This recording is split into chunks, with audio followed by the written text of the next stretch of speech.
Ben Curry. Hello, I'm Josh Elliott. Hi, I'm Jonathan Ray from the Kawasaki Racing Team. I'm Keith Farmer. This is Motorsport Radio. Hi, I'm Joan Zacco, Motorsport Radio. I'm Ryan Vickers, and this is Motorsport Radio. Hi, I'm Michael Laverty, and this is Motorsport Radio. Hi, I'm Bradley Wright. This is Motorsport Radio. The Superbike Show on Motorsport Radio. The Superbike Show on Motorsport Radio. I'm Ryan Vickers. Hi, I'm Ben Curry. Hi, I'm Jonathan Ray from the Kawasaki Racing Team, and you're listening to Motorsport Radio. It is the Superbike Show, back once again for another fantastic episode. My name is Lester. Thank you very much for tuning in. We are live online right now on the old Facebooks, on Twitter, and on motorsport.radio. Tonight on the show, we'll be talking about all of the dramatic races in Qatar that happened last weekend. Moto3, Fanati, Moto2, and of course in MotoGP. Plus, looking ahead to the World Superbike's second round of 2019, and also the big news regarding MotoE. If you've not heard, a big fire in the paddock destroyed all the MotoE bikes. Terrible shame for people who like, or were looking forward to MotoE, and in fact for Dorna, who were brilliant in putting the championship together. But I suspect many people will have some snide comments about the bikes. Terrible shame. And you can comment to them while we are right now live on Motorsport Radio. Get in touch at M-Sport Radio on Twitter, Motorsport Radio on Facebook, and don't worry, even if you have not tuned into us live, you can still get in touch. We do read out your comments. Yes, we certainly do. Our panel tonight consists of Ed Hocknall. Hello, good evening, Ed. Good evening, Lester. How's it going? Very good. Yes, not bad. Indeed. Yes. Very busy. Very tired. And also live from Scotland, yay! It's Liam Hodgins. Hello. Good evening, Lester. How are you? Great. Cannot be better. Cool. Having a great Thursday. Yeah, I feel like we've all de-winterized now. We've all kind of had a shave and a haircut. So if you to compare it, go back to the first show of the season where we're all looking like hobos and yes, basically. So bad in my case because it just reveals how fat I got over Christmas. I'm still blaming Christmas. So big hello. Get your hellos and comments into us this evening. We will be trying to read out our all of the comments on tonight's show. And well, I suppose we can start off with the some of the non-bike racing news really that broke overnight. I was driving back from Brands Hatch and heard this on the national news about former race director in Formula One, Charlie Whiting, who sadly passed away while he was getting ready for the first round in Formula One. And it's a testament to himself and the amazing work that he did, that everybody in motorsport, not just in Formula One, was sending their condolences, especially to especially MotoGP as well. They tweeted out. And for a race director to make the national headlines, albeit, yes, it was at 2 a.m, but still, it was on the national news that a race director had passed away, sadly. That is, I thought, wow, that in and of itself was a pretty, because, I mean, you wouldn't ever think that any race director or news about any race director would ever make anything past the magazines and newspapers and websites that we read. But Charlie Whiting passed away, and he very much set the standard, one would like to think, for race directors in world motorsport, and not just Formula One and car racing as well. So we pay our condolences to everybody who knew him, were friends with him, and his family as well. This is the Superbike Show, and we dive straight into the main news regarding the Qatar Grand Prix, MotoGP at the weekend. And were you one of the people that watched all of the sessions, maybe? Were you trying to watch a bit of every single motorsport? I know I did and failed kind of spectacularly. But yeah, it was interesting, and the latest news, or the latest, I suppose, headlines, the fallout from that Qatar weekend. Liam.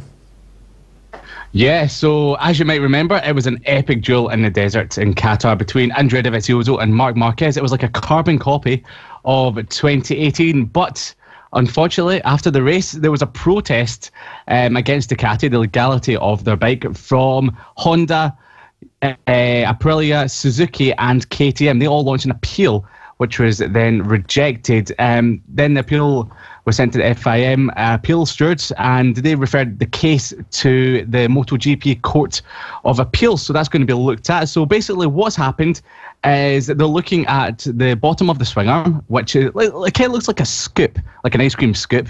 And it's Ducati are saying that it's channeling air from underneath the bike and onto the rear tyre, which is cooling the rear tyre down by as much as about 3 degrees.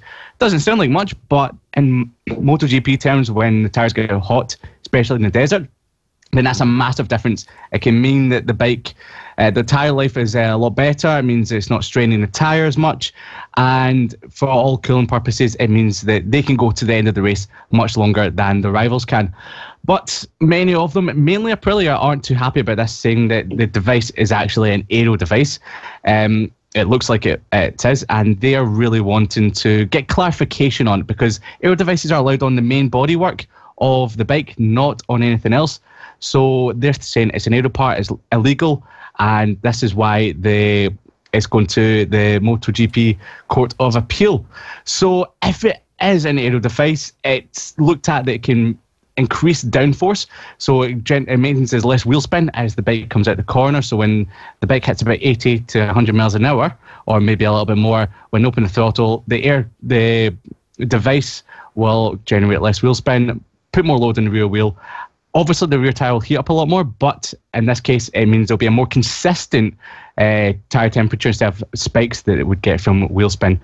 So it looks like the result stands for the moment, but we're going to have to see if it actually stands after the Court of Appeal. It looks like it probably will, but it's going to be one of those ones where we don't really know how it's going to go, because if Ducati show data that they mainly used it for cooling and there was a bit of an aero advantage, then they will be getting off scot-free. But if they show, or if they can't have any data to back that point up that it's used for cooling, then it could be in hot water from there on in. So you've got to remember, during the weekend, Dovizioso didn't actually use that aero device. It was only Petrucci and Miller. And then when it came to the race, he used it. He won the race. I don't think it was actually the main reason for him winning the race. Marc Marquez agrees with that. He just thinks that Dovizioso was faster. But I think that's the main reason the appeal or the protest has come about, because Dovizioso did win the race, and it was the only time during the weekend that he did use that aero. So it's definitely something that's a bit like Formula One. You know what? We could just call it the swing arm gate. Yeah, possibly. So, what's the process then, Liam, for... I mean, so it goes to MotoGP's own court of appeal, which is... I'm not an expert in that. I don't even know who's on the panel or anything, is it? But... So it's basically... Is that the last line of defence? Could, even if they say no to the appeal... Could it go any further? Where could it go? What happens? So it's 3 judges that will deem either it's illegal or legal. If it's deemed legal, then the teams can go further. They can go to ARTA, where it's actually gone through more of a rigorous process, a bit like it was a few years ago when Ducati started running big aero parts. And if it's deemed outside the rules, they might just let them run it throughout the rest of the season, a bit like they do in Formula One, where they go, okay, we're not too happy with how this is running, but we're going to reward innovative creativity here and let you run it for the rest of the season, and then next year we'll probably ban it. If it's deemed legal, then all the rest of the manufacturers are going to have to start getting their thinking caps on and design something that's a little bit similar to that. Okay. And do we have a timeline as to when it is going to be resolved? Before the 31st of March, which is going to be before the next race. So it could be decided over the weekend, could be decided before that. This time next Thursday, we could be talking about how the Court of Appeal has gone. So It's any time before the race starts, round 2 in Argentina. And how likely is it, in all honesty, do you think, your opinion, I know it's hard to speculate, I know, but how likely is it that the result will be overturned for sure? I think it's very unlikely. 95%, I think it will stay the same. I just don't think that they're going to overturn the results. It does stand, but then again, it can be changed. But I just don't think that they're going to change it. The worst case scenario, maybe Ducati will lose their points, but Dovizioso will keep his because it's not really something to do with him. He's just riding the bike, and he's riding it to the best of his ability and won the race. Okay. What other news have we got? I've got plenty of news over the weekend. As I said, Marc Marquez thought that Dovizioso just won the race because he was faster on the day, but he said he actually prayed the night before that for a slow race that Dovizioso would actually keep the pace quite slow, and he got his wish because he felt like his physical condition of his shoulder wouldn't be able to hold up the race pace if it was just flat out racing from start to finish. And the pace of the Honda wasn't that great either because he likes to run the hard tyre, but over the weekend he realised he couldn't run the hard front tyre, so he had to go with the medium. Slow race pace meant he could hound Dovizioso throughout the entire race, and then we got the epic last lap battle that we got. Dovizioso was a little bit worried during the race because Alex Rins kept trying to dive to the front and increase the pace at the front, but Dovizioso kept using the speed of the Ducati down the straight, getting back in front of Rins every time Rins took the lead during the middle of the track, and that just stopped Rins in his track, and Dovizioso started slowing the pace down again so everyone could preserve the tyres, because if they're going to the pace that Rins was running at, everyone's tyres would be completely shot by the end of the race. Danilo Petrucci was a little bit angered by Marc Marquez in qualifying because for both of his runs in Q2, Marc Marquez decided to follow Petrucci, and Marquez came out with quite a good quote. So he said to Danilo, so welcome to the official Riders Club, Danilo. Like I said, we're in MotoGP here, not in rally. So I think that angered Danilo Petrucci a little bit more as well. So I think he was not too happy about that. I did read somewhere, I'm not sure if this is quite true, but Ducati were going to launch a protest against Marquez for following.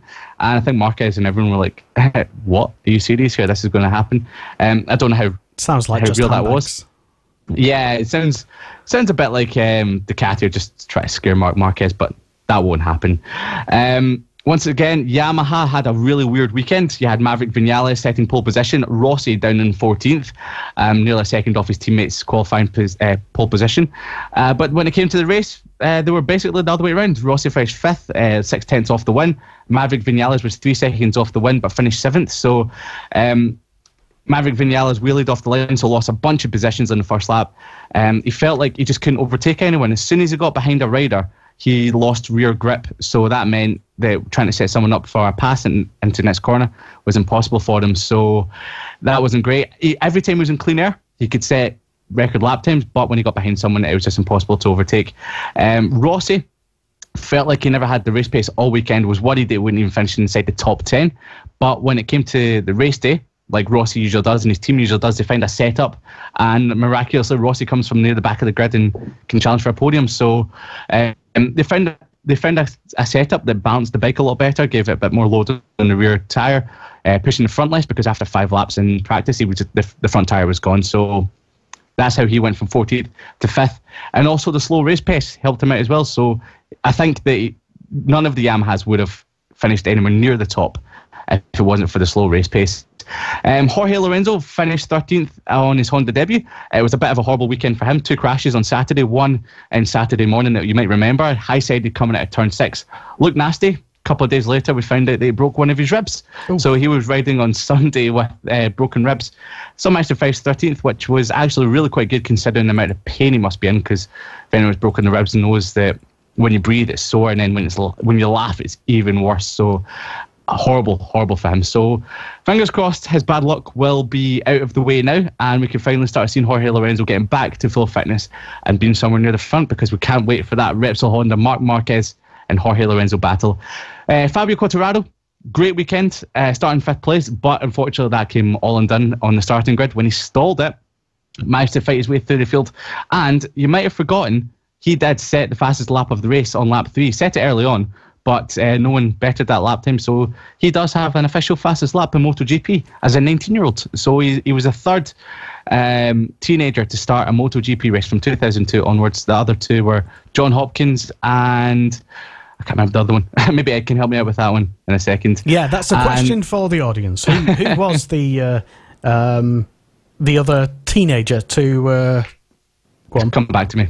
Michele Fabrizio. There we go. I think it was 2003, 2004. And we had the closest ever top 15 finish at Qatar. The top 15 from Andrea Dovizioso down to Johan Zarco, and 15th was covered by 15.93 of a second. Absolutely incredible. And the ride of the day has to go out to Cal Crutchlow, who finished in third place, a couple of tenths off the win.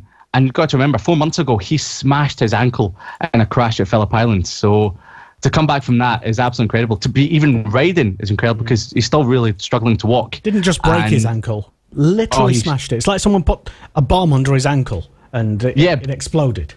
I think I heard it was like broken in 18 places or something, or it was 18 breaks. It's like, for a normal human being, you'd be off work for about a year with that. I know I definitely would be. But he's back racing a MotoGP bike within a couple of months in third place. Didn't he suffer another, not injury, but a unfortunate incident involving somebody's foot peg and his rear? Yeah, so the first lap, there was a bit of debris came flying off. Not sure where it was from or who it was from. Might have been Jack Miller because he suffered a seat problem later on in the race.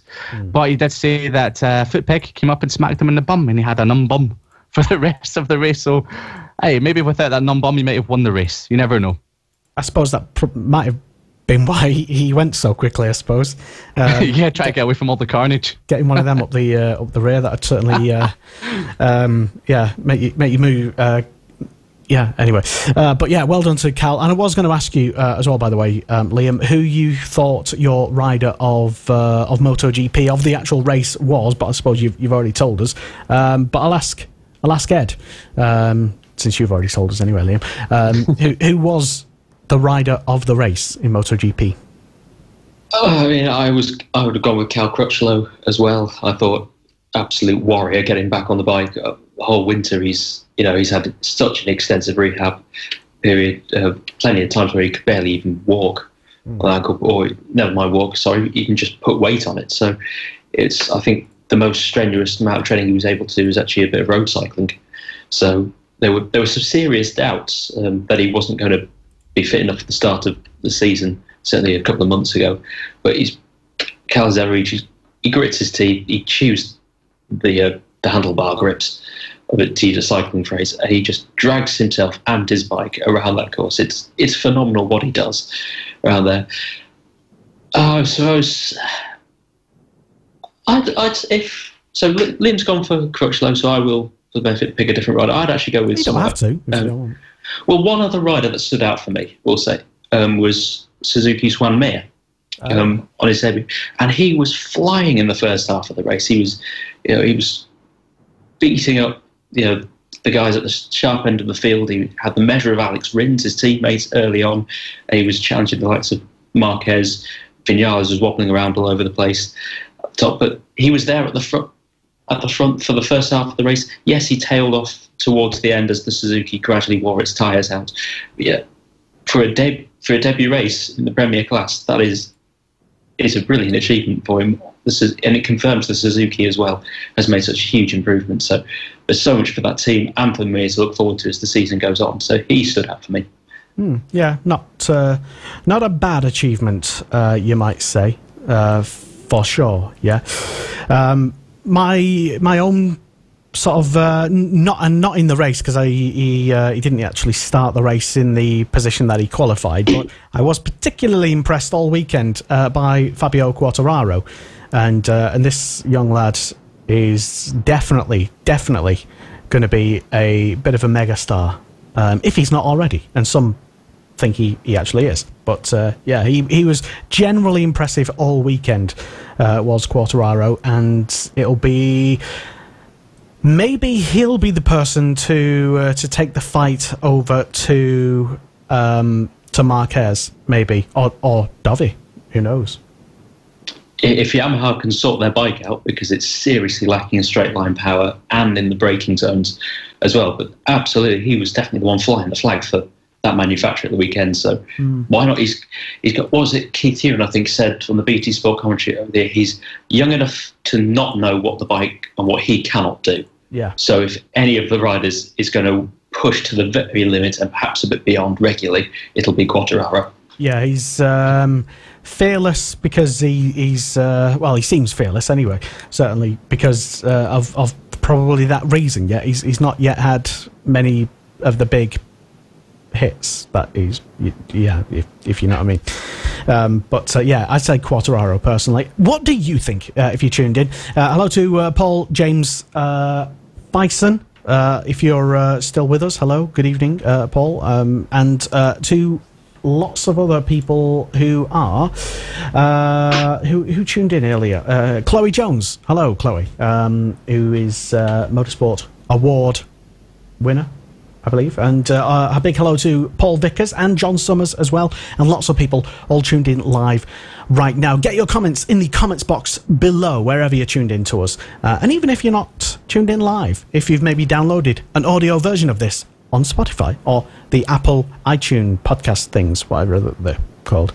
I do my podcast listening on Spotify personally, but yeah, the Apple thing, we're on that. Search Motorsport Radio or the Superbike Show. Either one, it's all good. And yeah, get your comments into us. We do read them, we do interact with them, and if you've got anything particularly witty or banterous to say, then we'd definitely like to hear it as well. But nothing too offensive, i.e., yeah, don't go all Facebook group chat on us and stuff. I think you know what I mean. But yeah, so MotoGP then. The overall race then, I just want you to rate it out of 10, 10 being the best, and 1 being, let's never go there again, that was horrendous. Liam. It's got to be, I would say a 10 out of 10. I watched it with my family and my girlfriend for the first time. That was our first ever MotoGP race, and we were just on the edge of our seats the whole time. It was, from start to finish, incredible. At one point, you had 8 riders in the battle for the lead of the race, all within 1.5 seconds of each other. It was incredible, and I'm struggling to think of... I know it's hard to say this, because for the past 3 years, MotoGP racing has been absolutely incredible, with the mixture of the standard ECUs and the Michelin tyres, and I can't think of possibly a better race. The last lap was once again a classic duel between Marc Marquez and Andrea Dovizioso, which is just becoming the norm now. I must admit, it's 4-1 to Andrea Dovizioso. Marc Marquez, you need to start evening that out a little bit. So yeah, 10 out of 10. I know you wanted a quicker answer, but I just had to get that out there. That's fine. Yeah, that's no, it's okay. 10 out of 10 for you. So it literally can't be any better, even though we were sort of slagging the circuit off this time last week. But I must admit, I love Qatar now. I say this every year. Qatar, just get off the calendar, then go. The race happens, I'm like, I love Qatar, just keep it on forever. So yeah, so it's you then. You're responsible. You're the only fan. You're the only reason it's there. Yeah, that plus money as well. Ed? I'm the 1%. I'm purely just on the principle that it's the first race of the season. You naturally want everything to keep getting better. I'll give it a 9 out of 10, just because I want the races. I want to see a full season of classics. I'm greedy like that. Yeah. So it leaves you to get better than that. I'm sure there will be better to come. So Liam's already peaking on race 1 at 10. You cannot go any higher than a 10. So literally everything else, you might as well turn it off. Everything is going to be not as good as a 10 from now on. I have high hopes for the first 10 out of 10 of the year to be at Jerez, when we have hopefully a fully fit Jorge Lorenzo challenging Marc Marquez, and the two of those are just going to ride off in front of the field and just basically beat 7 bells out of each other for the whole race. That would be my dream 10 out of 10 race. But yeah, I'm kind of the same as Liam. I was guilty of having a few negative things to say about Qatar last week. I think it was a superb race.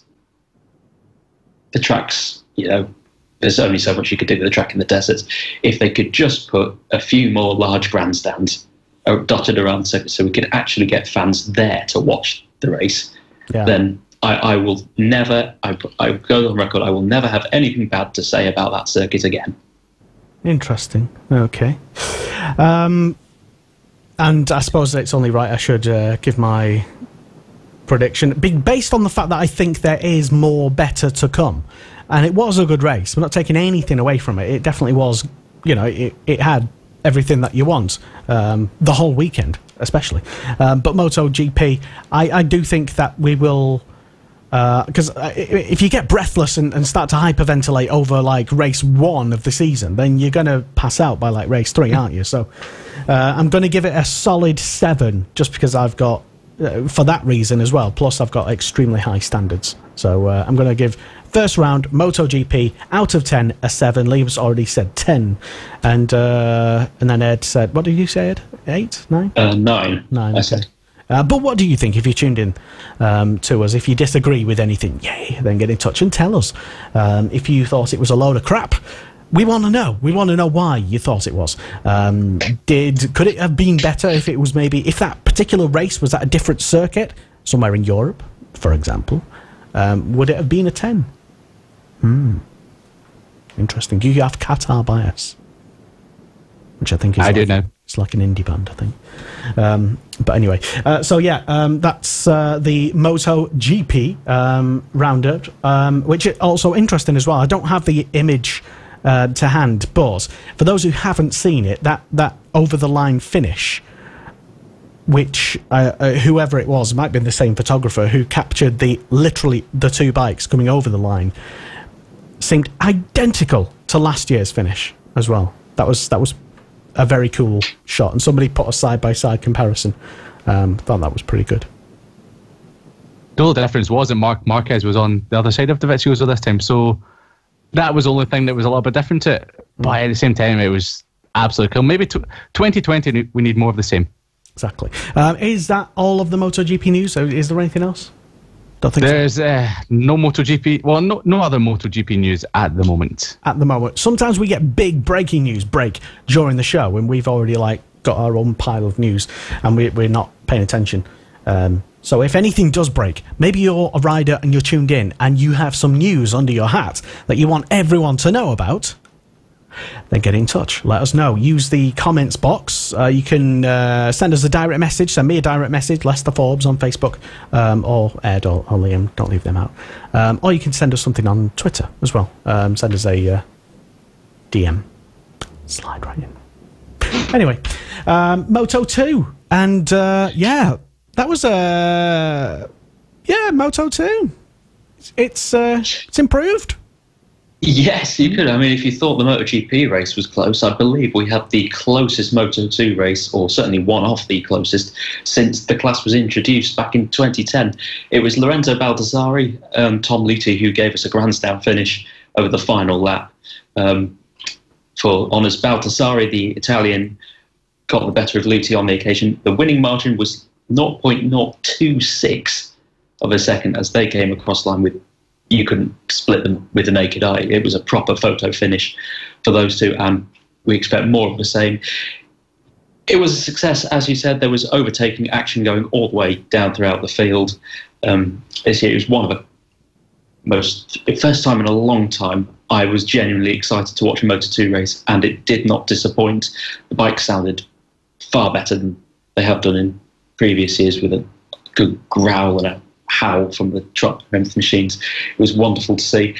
The battle for third place was even closer, though, for the win. Marcel Schrotter edging out Remy Gardner by the comfortable margin of 0.002 of a second, to the point where they couldn't actually put on the live feed, they couldn't put the finishing timing tower up for a good couple of minutes until the race had finished, because they were going back over the photos to see which one had got the win. It was extraordinary. I've never actually seen anything like that in a Grand Prix finish before. It's truly remarkable, and it just sets the standard for the whole season. We've got 3 top-class categories of racing that's going from round to round, every country.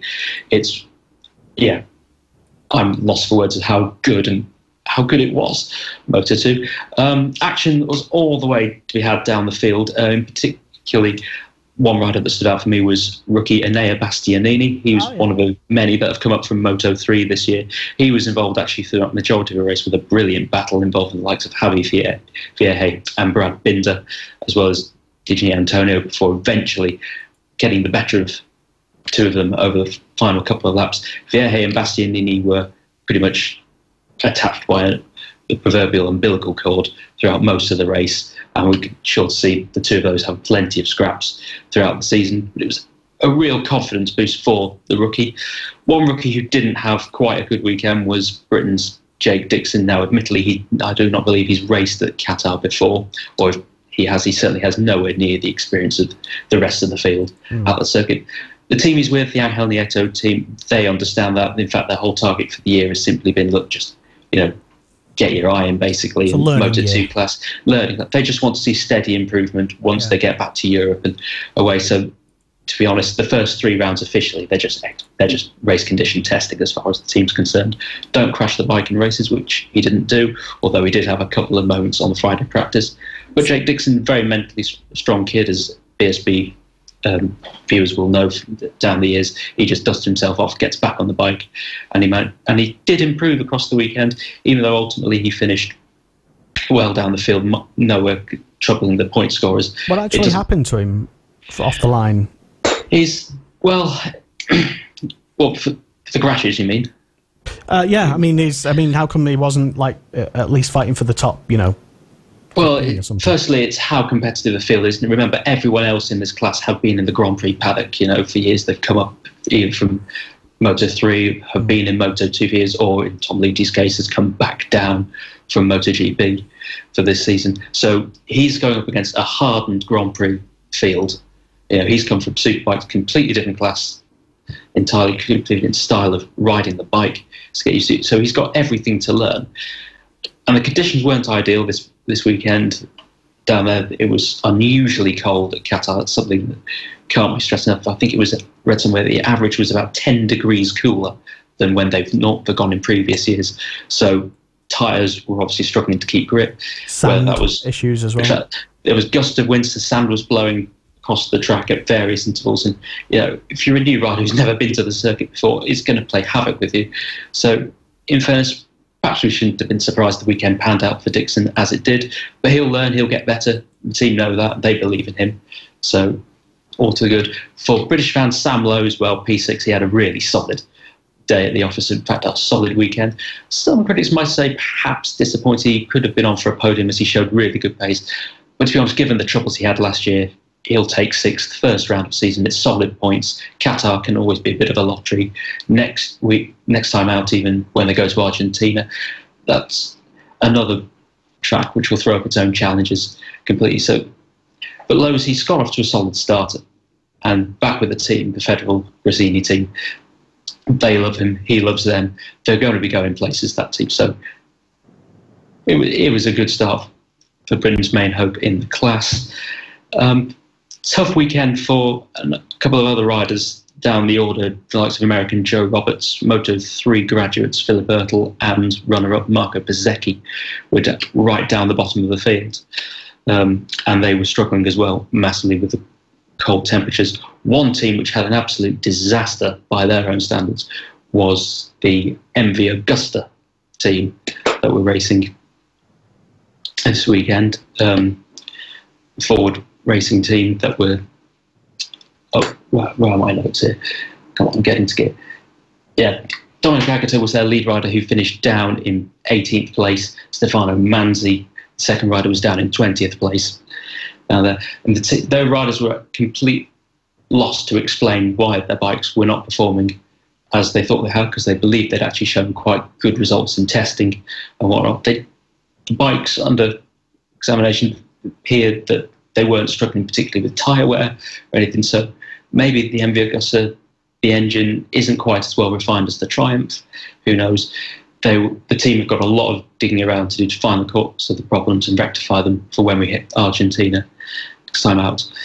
Back up the field, Alex Marquez and Luca Marini, two, you now call them veterans of the Moto2 class, 7th and 8th. You'd expect them to have been a bit higher up, but close racing, as you can see from the results times coming up on the screen, just how much closer the field is this year compared to last year, where there were so many seconds usually separating riders. It was, well, how do you put it? It was the Qatar Grand Prix, really, was a complete triumph for Moto2.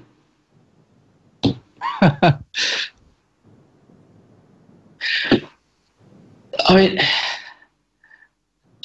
mean, I've been a critic of Moto2 for a while because it had become a bit of a procession. So I would say it was a good 8 out of 10 this race. No, maybe that's me being a bit harsh. I'll go up to say we had 2 absolute grandstand finishes. It was harsh. I'll give it a 9 out of 10 again. Okay. As I did the MotoGP, because the top 4 were absolutely incredible. Interesting. And Liam, same question for you. What would you be rating that there Moto2? Its comeback, I suppose. Not that it ever went away, but it's yeah, you know what I mean.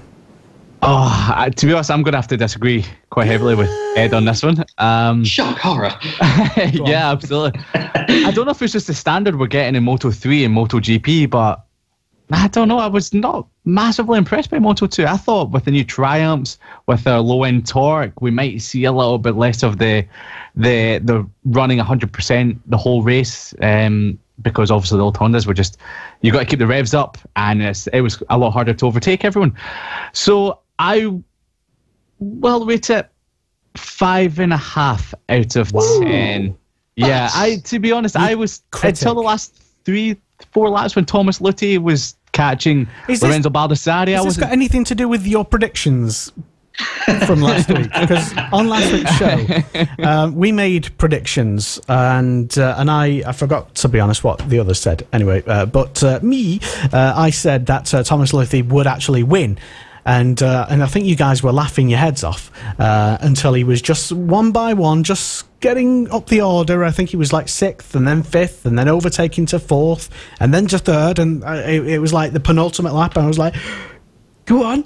Yes. And I was sending these guys chats on our team chat that we have. And like, oh, yeah, by the way, who was it who mentioned Luthi? It was someone. But didn't quite make it there. And... Well, I think he was closer than our predictions, because I predicted Sam. Was it Sam Lowe's? I think I predicted Sam Lowe's. I was glad. Yeah, you both predicted Sam Lowe's based on the fact that it's probably like Sam Lowe's, and that is usually a decent bet anyway. And also he went pretty well in testing, and I think I can't remember on what show it was. He led all of the winter tests, so which usually mean nothing, to be honest. It's just it's like me. Yeah, I'm just glad he never crashed out of the lead of the race, because I remember saying last week. What you said. You said if he crashes, you predicted him for the win, and then you said if he crashes out of the lead of the race, then you can all give me abuse on social media. What happened? He never crashed, and he wasn't in the lead of the race, so I got off scot-free on that one, which I'm super happy about. Yeah, I think Sam Lowe's was listening to last week's show, and he thought, I don't want this poor boy to have some abuse online, so I'm not going to win the race or crash out. So thank you, Sam Lowe's. Didn't he have some incident though? I can't remember. Maybe he didn't. I can't. To be honest, there was so much going on, and it was. He did have a bike issue on Friday, but I don't think he crashed all weekend. So it's shown good signs for Sam Lowe's that he's. Yeah, in terms of the crash count, it was a clean weekend for Sam, so it bodes well for the season. Right. Yeah, which is unlike the last few years when he had that horrible season at Aprilia, then went to KTM last year. That it was very likely for Sam Lowe's to crash at least once during the weekend, and we're glad to see that he didn't this weekend. So it's looking really good for him this year. But yeah, come back to the race, 5.5 out of 10, because I don't know. I was expecting more, and it never came. Interesting. I'll give it a 7. No, 6. 6. That's what I'm giving it. And I'm not justifying it. Got to explain my action. Just a 6. All right. What did you think of Moto2 at the weekend, at the Qatar round? Did you rate it higher than a 6 or a 5.5? And why? Did you think it was a load of rubbish and maybe give it a 4 or 3? Let us know. We want to know everything, basically. So, Ed, is that all we've got then so far for Moto2, or is there more news? That, I believe, is all the news that we have for Moto2. And with that, then, we go on to Moto3 and find out the progress. I know what this is for. Of Mr. Romano Fenati. Oh, poor old Romano Fenati. So Darth Fenati. He unfair maybe to suggest that he was the evil villain, even though he was the evil villain coming into the season, and shouldn't even be riding, shouldn't even have a head on his shoulders, according to the internet. Anyway, yes. And I think I said it on last week's show, or on previous shows anyway, that everybody wanted him to just mess up, do badly, so that they could go, ha, see, it's not changed. I was right. And, well, he did okay. He was. I forgot how well he did in quali. I think he was quite up there in quali, wasn't he? And he was, well, you tell us anyway, what happened in the race. So, yeah, Romano Fenati did qualify decently for what he usually does, because he's usually race winner, but he qualifies down in 15th. But at the start of the race, he did actually drop down to about 15th place, and he spent most of the race down there until about the halfway stage. Made his way through the field, and he looked really good. Really, really good. Like, 2/3 to go, you thought, no, what, Romano Fenati is going to hit the front and run away with it.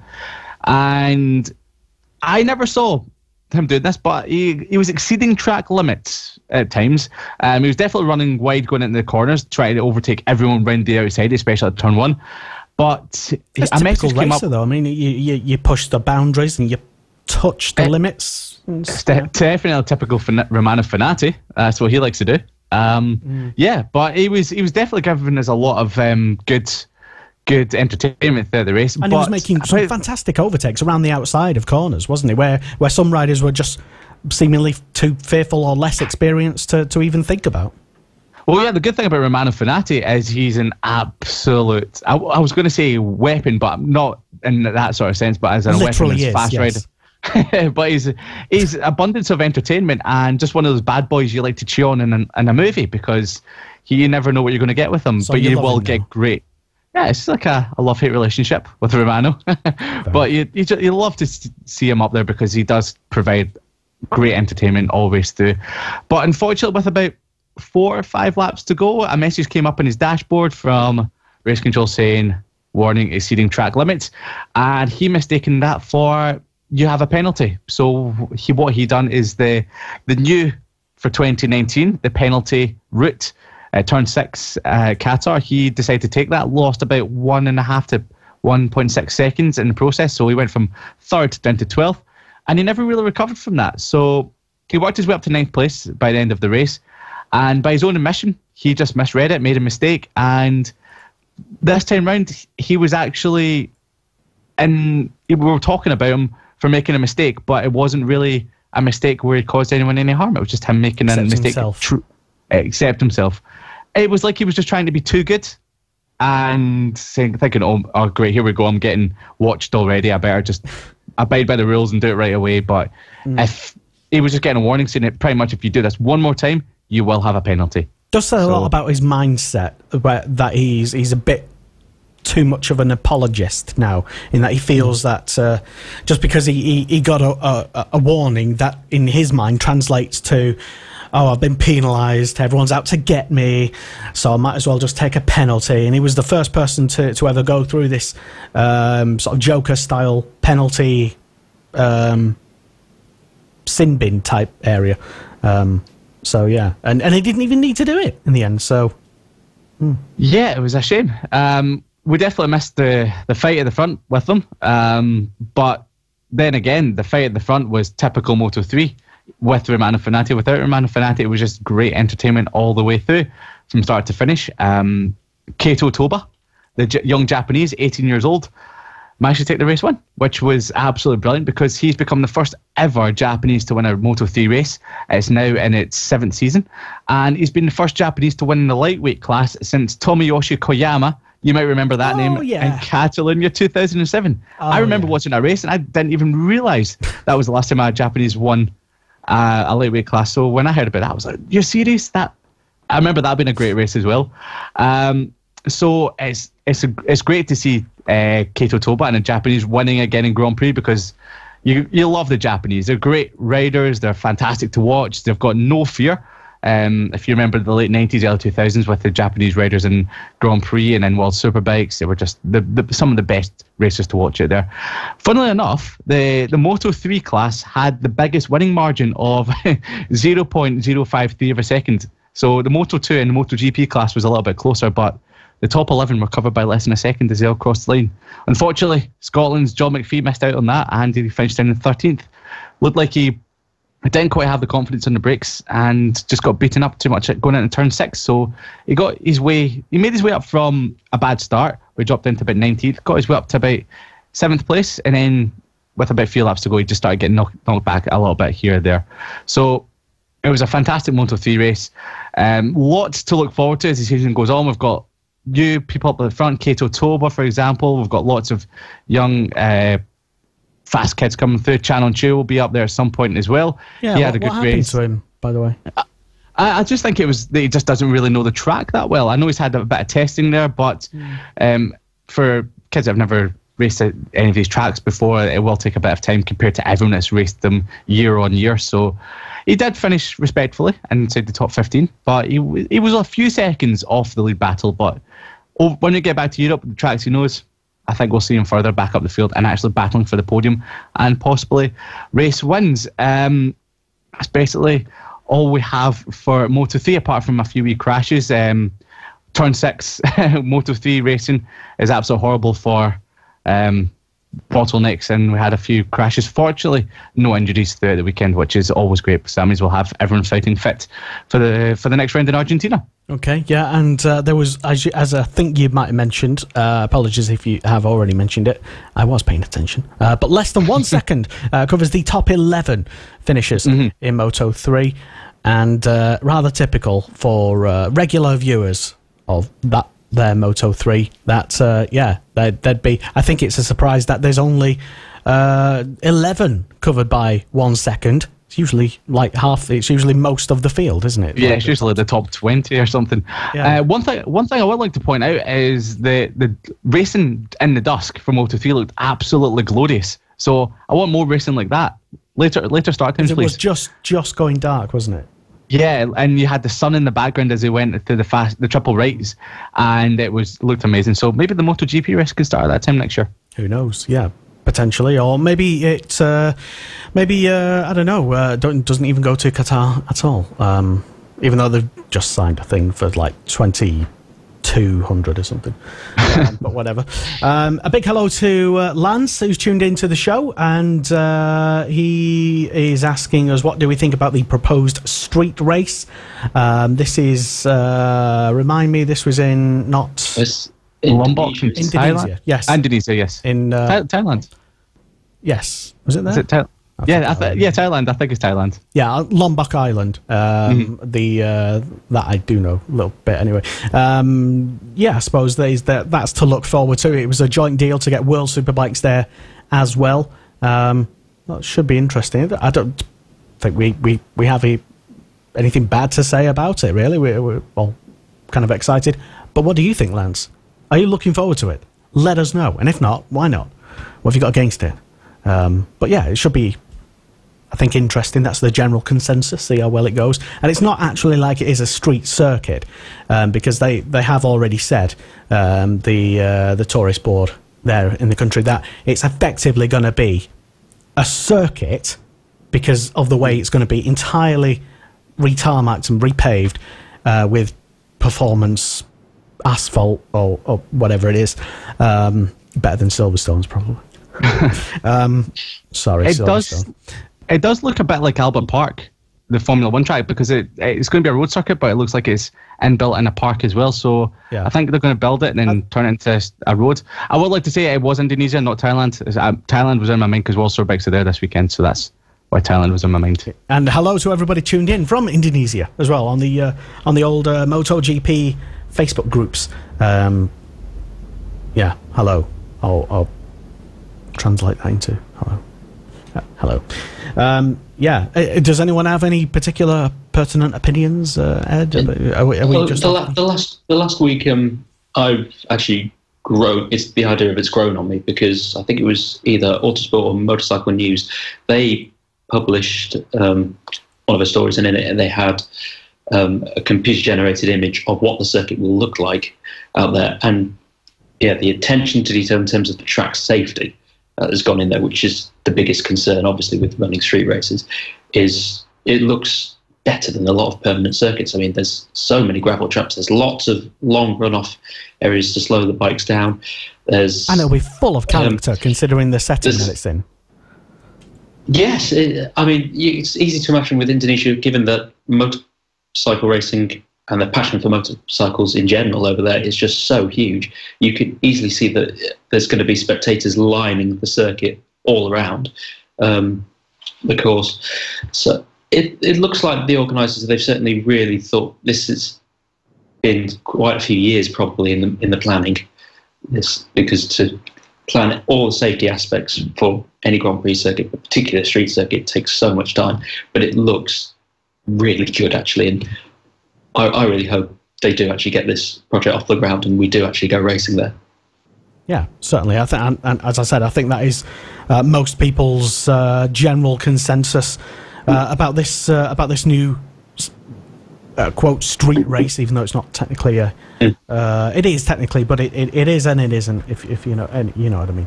Anyway, if you've got any opinions on it, as I said, get in touch with us. It's at MSport Radio on Twitter, Motorsport Radio on the Facebooks, and you can go back and listen to the show in audio as well by streaming it or downloading it from the Spotify, the Apple Podcast app, or wherever you get your podcasts from, or you can just tune in to motorsport.radio, live streaming 24/7 streaming service on there. A big hello to Jack Haverkamp, who's joined us on the show. Hello to James Bromilo as well, who says good evening. Hello to Stuart Gibbs and Aaron Sylvester. Tony Morris tuned in before realising that, it's them again, probably. I'm just joking, Tony. Hello if you're still tuned in. Steve Godfrey also popped his head in for, I presume, a little while. Simon Hall as well. Hello, good evening, Simon. And Andy Norgate as well. We're talking Superbikes and MotoGP and anything that's been big in the news, etc. Over the past few days, and you can get involved in the show, as I've been saying quite regularly. This is the Superbike Show. This is Motorsport Radio. The Superbike Show on Motorsport Radio. I'm Ryan Vickers. Hi, I'm Ben Curry. Hi, I'm Jonathan Ray from the Kawasaki Racing Team, and you're listening to Motorsport Radio. And we move on now to talk about some World Superbikes. Loads happening this weekend because they're back in action. Yes, we don't have to wait 8, 9, 10, 15 weeks because in a very short amount of time, it's only been 2 weeks. Doesn't seem like it, really, does it? But they are back, and they're this week in Thailand for round 2 of the championship. And Ed Hocknall's got all the latest news. I have indeed. Before we actually get to the Thai preview part of the news, there's big news which came in at the start of the week. It's pretty much one of everyone's favourite teams from down the years, Ten Kate team, the Dutch team, which was the Honda team for many, many years down at paddock. They have announced that they are planning to return to World Superbikes later this season. They put a press statement out on Tuesday, I believe it was, that said they have provision to return to the paddock within a few rounds, so presumably we're thinking the second half of the season. They're still yet to announce a manufacturer, and they're still yet to announce riders that are going to. There will be a press conference April the 2nd at the TT Assen circuit. Now that's in the week leading up to the third round of the championship at Aragon, and we're expected there to announce which manufacturer they're going to go with. Word on the street from various sources that work up and down the paddock are either Yamaha or Suzuki. Ooh. They're talking to. So they believe they're in discussions with both manufacturers. Which one remains to be seen. It does kind of make sense, I suppose, from Suzuki's point of view, if they wanted to. I would love to see Suzuki back because they have got such a brilliant 1000cc motorcycle, the GSXR, that they have out there. Bill Bay Suzuki and BSB have shown everyone just how competitive it could be. And that's with the electronic aids all taken off. In 2017, Michael Dunlop, with the electronic aids turned on at the Isle of Man TT, tore the field up on the Suzuki there. So the bike has huge performance, and it's crying out to be let loose on the World Superbike. So, would like to play the song Crying Out? You are? Is that silly? Is that Alexa? Did you not play the song Crying Out? It's something. Stop. Stop, Alexa, stop! Sorry about that. Where was that? Do you want me to reorder you porn? and then Ed realises he should have turned it off properly. I had no idea it was here. Right, so yes, the Suzuki bike, it needs to be on the world stage. It really does. And let's be honest, with people like Brad Ray and BSB openly saying they want a crack on a world championship platform, whether it's in MotoGP with the X-Star Suzuki team, a World Superbike team would open a door to him, because we know he's going to be doing some world level races this year, or certainly with the Suzuka 8 Hours. This year seems very likely he's going to be back there. So certainly option. My preference would be, because we've already have got 2 Yamaha teams on the grid, we need a Suzuki team back in there as well. So just for diversity of manufacturers, I would love to see Suzuki back. Most people, I think, will already know the story about why they ended up leaving, and it wasn't exactly true that they went bankrupt. I don't think. Maybe I'm not them, so I don't know. But that was the conflicting rumor. Stories that went around. The bankruptcy was one of the stories that clearly, evidently, isn't the case. That was there. They were tired of getting a lack of factory support more than anything from Honda, due to, you can see Kawasaki and Ducati in particular were throwing everything in. Even Sean Muir's team at Aprilia were getting some help from the Aprilia factory as well. So, and with the cost of competing in a world championship, they couldn't really justify being a back market team, which is unfortunately what they'd become without the lack of factory support. So perhaps quite rightly they pulled the plug. But it's great that they're looking to get back in there, because they are a real staple of the paddock there. So yeah, Yamaha or Suzuki, whoever they pair up with, I imagine factory support will be high on the negotiating agenda. So they should hopefully be able to come back very strong. Who will their riders be? Well, we don't know exactly. Bradley Ray would be a strong suggestion, maybe, although probably not until next season, given that he's now contracted, obviously, for BSB. Although a few wild cards on the weekends where they don't clash, it could happen. So that the riders is very much up in the air, up for speculation. The manufacturers, Yamaha, Suzuki are the 2 that are being talked about. Okay, there has already been a couple of, one name in particular who former GP rider and World Superbike rider of recently.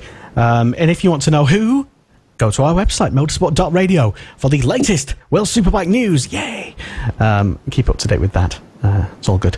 But yeah, that news, I'd say breaking. It sounds more like a PR statement, to be honest, just from them to say, hey guys, we're still here and we're on our way back, sort of thing, even though they actually don't have anything to announce, but still good to hear from them that they're still ticking over, still alive with us. Yeah, that should be interesting to see what they can do. If it's as Suzuki, who knows? That'll be interesting, wouldn't it? But yeah, what else is happening in World Superbikes? Well, after the Australian round, there was a bit of debate, shall we say, that was going around as to what do the winners for the Super Pole race actually get in terms of their record, their stats in World Superbikes. Because officially, if you looked at the results page, the rider statistics, Super Pole race doesn't really happen.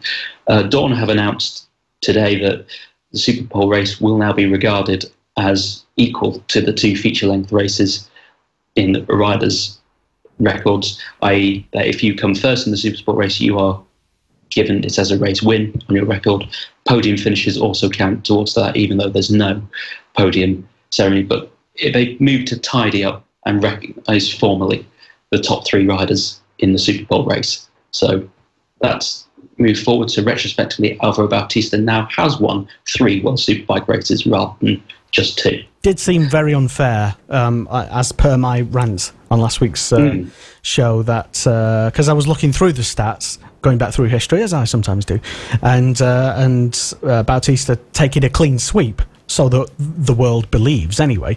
Although the stats only say that he won 2 races, when clearly he didn't. So I'm glad they cleared that up. Yes, it was Dorna. They had to go one way or the other. The other alternative would have been to give the recognition that the race winner has a pole position to their record name. So it needed recognition one way or the other. They've chosen to go with race win, and it's right that the rider who does finish first in the Super Bowl race does get some official recognition. Yeah, very good. And there's generally been, it all still goes very quiet in between races at World Superbike levels, so there's not actually been that much racing apart from Ten Carter coming out and saying, hey, we're here still, just. So other than probably a few rider handbags and saying, how motivated they are for this weekend, etc., not really been that much big news in World Superbikes. So there certainly haven't been any controversies. I mean, partly it's because both World Superbikes and MotoGP, they're owned by Dorna, and Dorna, understandably, they wanted MotoGP last week to take all the headlines and all its rights. Their series got underway. But yes, we are moving back now to World Superbikes for this weekend. Everyone has rocked up at Thailand, the Buriram circuit. And of course, the main question on everyone's mind is, can anyone stop Alvaro Bautista and the Ducati? He was superb. Kawasaki expect that they can return to winning ways at this round because, first and foremost, Buriram is Jonathan Ray's strongest track on the whole calendar. Now, since the series started going there in 2015, so we've held 8 races in 4 years that they've been there. Jonathan Ray has won 6 of the 8 races and has only failed to finish on the podium once, which was race 2 last year when he finished 4th. So that gives you an idea of how good is. The other podium place that he had was back in 2016, and it was 3rd place. So he goes so well around there. The Kawasaki, yes, it's not as fast as the Ducati in straight line. We know that. Everyone in the world knows that. Pretty much the Kawasaki is much more stable in the corners, and that final sector, that tricky turn 8 to turn 12, where the tracks and the bikes flop back over each other, that is where Jonathan Ray has traditionally made all of his lap time up over the years. So it's going to be a proper battle royale between Bautista, who will be relying purely on the straight line of a Ducati. I said purely, well, most of it around there. The Panigale V4R does corner up significantly better than the old V-twin Panigale ever did. But, to say the Kawasaki, with the years of development they've gone, and they have always prioritised corner speed over everything else that team has done, we could be in for a very close weekend at the top 2, so it should be an absolute classic this weekend. Behind them, Yamaha, they seem to be at a bit of a crossroads heading into this weekend. Now, when I say that, they've got 2 teams, obviously, this year on the grid, the Pate Yamaha team and the GRT Yamaha team. Now, the Pate Yamahas, which have Alex Lowe's and Michael van der Mark on there, after Australia, both their riders came out and said, to be honest, they pushed to the limit and they're unsure how much more performance there is to gain from the R1 this year. They feel they've developed the bike almost as fully as they can. To me, that seems like it's a nice subtle hint at Yamaha saying, we're not overly happy that we haven't got a new bike. This bike is now into its 4th season, the R1 that they're currently racing. That's on there. Kawasaki and Ducati, their closest rivals, obviously brought new machinery out this year. BMW have come to the party with a brand new machine this year. Honda are expected to improve significantly as the year goes on. And so, the 2 Pate Yamaha riders and the team are understandably concerned that there could be a real risk that they fall behind. However, in contrast, the GRT Yamaha team, spearheaded by Marco Melandri in particular, well, they had a brilliant debut weekend out in Australia, but the Italian reckons this current bike can be the equal to the Ducati and the Kawasaki. It's just the main problem is a lack of grip on the exits of corners, so going out onto the main straights, similar in a way to the MotoGP machine that they have, the M1 that we saw. though thankfully not quite as severe as they're more competitive in World Superbikes.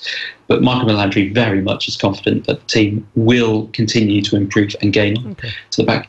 He was very careful in the interviews leading up to this weekend to not quite suggest that it'll be at Buriram, but certainly by the time we get back to Europe, when we'll be able to see their European test team, their labels, how that emerges to the development of the bikes over here. Because remember, it works in both MotoGP and Superbikes. So come Europe time, Yamaha, certainly from the GRT perspective, are expected to get better and better. What's going on with BMW? BMW, yes, this is an interesting one. You may have heard, or you may not have done, they seemed, the naked eye, to be first quite competitive in testing in Australia in the run-up, and then they seemed to suddenly fall off quite a bit as the weekend progressed. It turned out that, unlike all the other teams in their competition, they were running stock engines, simply because the new BMW S1000 RR is so new that not everything has been tuned up in time for the start of the season, and it was also quite a last-minute package that the Shaw Muir Racing team and BMW came to an agreement with. So as a result, through listening to this from the Full Throttle podcast presented by Greg Haynes and put together by the brilliant Eurosport team, what they've unearthed is that BMW, rather than trying to tune the engine up quickly at Buriram to try and meet it to the top level World Superbike specs, they're actually going to incrementally update the engine to prevent a rather embarrassing blow-up situation where they end up having to go through lots of engines over the course of a season, which is not only embarrassing but also very expensive for the team. There are no upgrade plans for Thailand. Aragon, the third round, when we arrive back in Europe, is set to be the first time when we'll see the first update to the engine. Tom Sykes, who was interviewed, he stressed that it's going to be a season-long project. But fortunately, the bike corners very well. It's very stable through the corners. So what they lack in straight line speed, they really make up under braking and going through particularly the slower and medium speed corners. So usually in the bottom 3 gears of a motorbike, that's where the BMW, they believe, are really at their strongest. We had a comment come in just a moment ago from Jack Haverkamp, who is presumably still tuned in, saying regarding the awarding, or in the stats anyway, the awarding of the sprint race / quali race, whatever it's called, which now counts towards a rider's stats if they should win it. Jack says, a race is a race, no matter the length. They all have the same chance in theory, which sort of touches upon the rant that we had in previous weeks as well. It was just the confusion, wasn't it, over that? Was it qualifying? Was it a race? And the stats officially last time out was saying, well, it was non-existent. So Dorna had to make a decision. So yes, it is the Super Bowl race as well. That's partly probably contributed to the confusing element where technically, actually, it is qualifying for, the second feature race. So, but then they've made the distinction now by giving effectively the race win as an official statistic. Why don't they call it Thunder Quali? Or I would have called it the Super Bowl Sprint. Just replace the word race with something just to prevent confusion. But anyway, they've sorted it out now, and it's less confusing, and the rider gets the due recognition for taking the checkered flag first. That's good. This weekend then, at Thailand, wildcards. Are there any? And try and pronounce them. There are a couple. Here we go. And if there are any Thai people watching, I do apologise for probably getting these pronunciations horrendously wrong.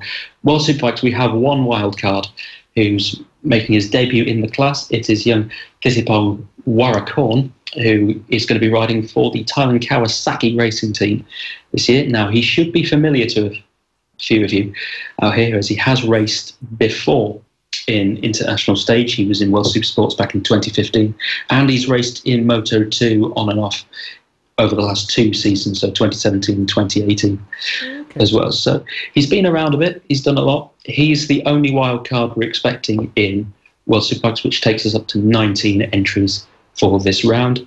In World Supersports, we have 2 wildcards going in. We have first a woman, Rachada Nakarundstri.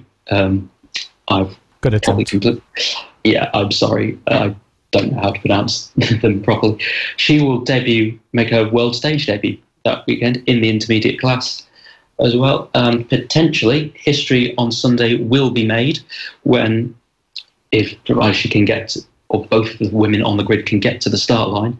It'll be the first time in World Supersports that 2 women will start a Supersport class race in the history of the class. It's not the first time 2 women have entered the same round. 2009, 2 women, American Melissa Paris and Canadian woman Marie-Josée Boucher entered, but Boucher never made the start due to technical problems after the morning warm-up. Just don't take each other out. So there's that. So yeah, she and Spanish rider Maria Herrera are set to make a bit more history in the class.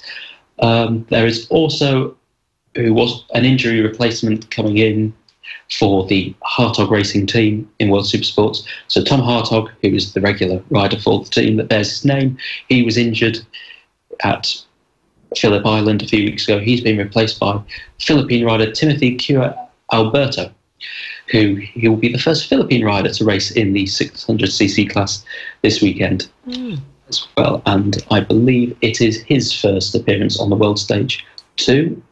Though if someone's out there to correct me on that, please do, because I'm not entirely sure of that. But he's certainly it's his first Supersport appearance though. Okay. And one final bit of news: they're not racing this weekend, but the World Supersport 300 class, which kicks off at the next time out in Aragon next month. Get ready for this: 51 riders, yes, 51 have been confirmed as entering this season, which is quite possibly the largest grid in a Superbike Grand Prix series that I've ever known. It's rivaling the Le Mans entry series. Yeah. It really is out there. So understandably, there aren't enough spaces actually on the grid for all of them to take part in the race. So very quickly, just going to run you through what Dorna have come up with a new qualifying practice format. It's fairly straightforward. So the 51 riders are going to be divided into 2 groups, one of 25, one of 26 out there, and they will take part in three practice sessions, each on the Friday and into the Saturday. Combined times are still in operation. It doesn't matter which group you're in, because the combined times are overall for all of you. The top 13 from both groups on combined times will automatically go through to Q2.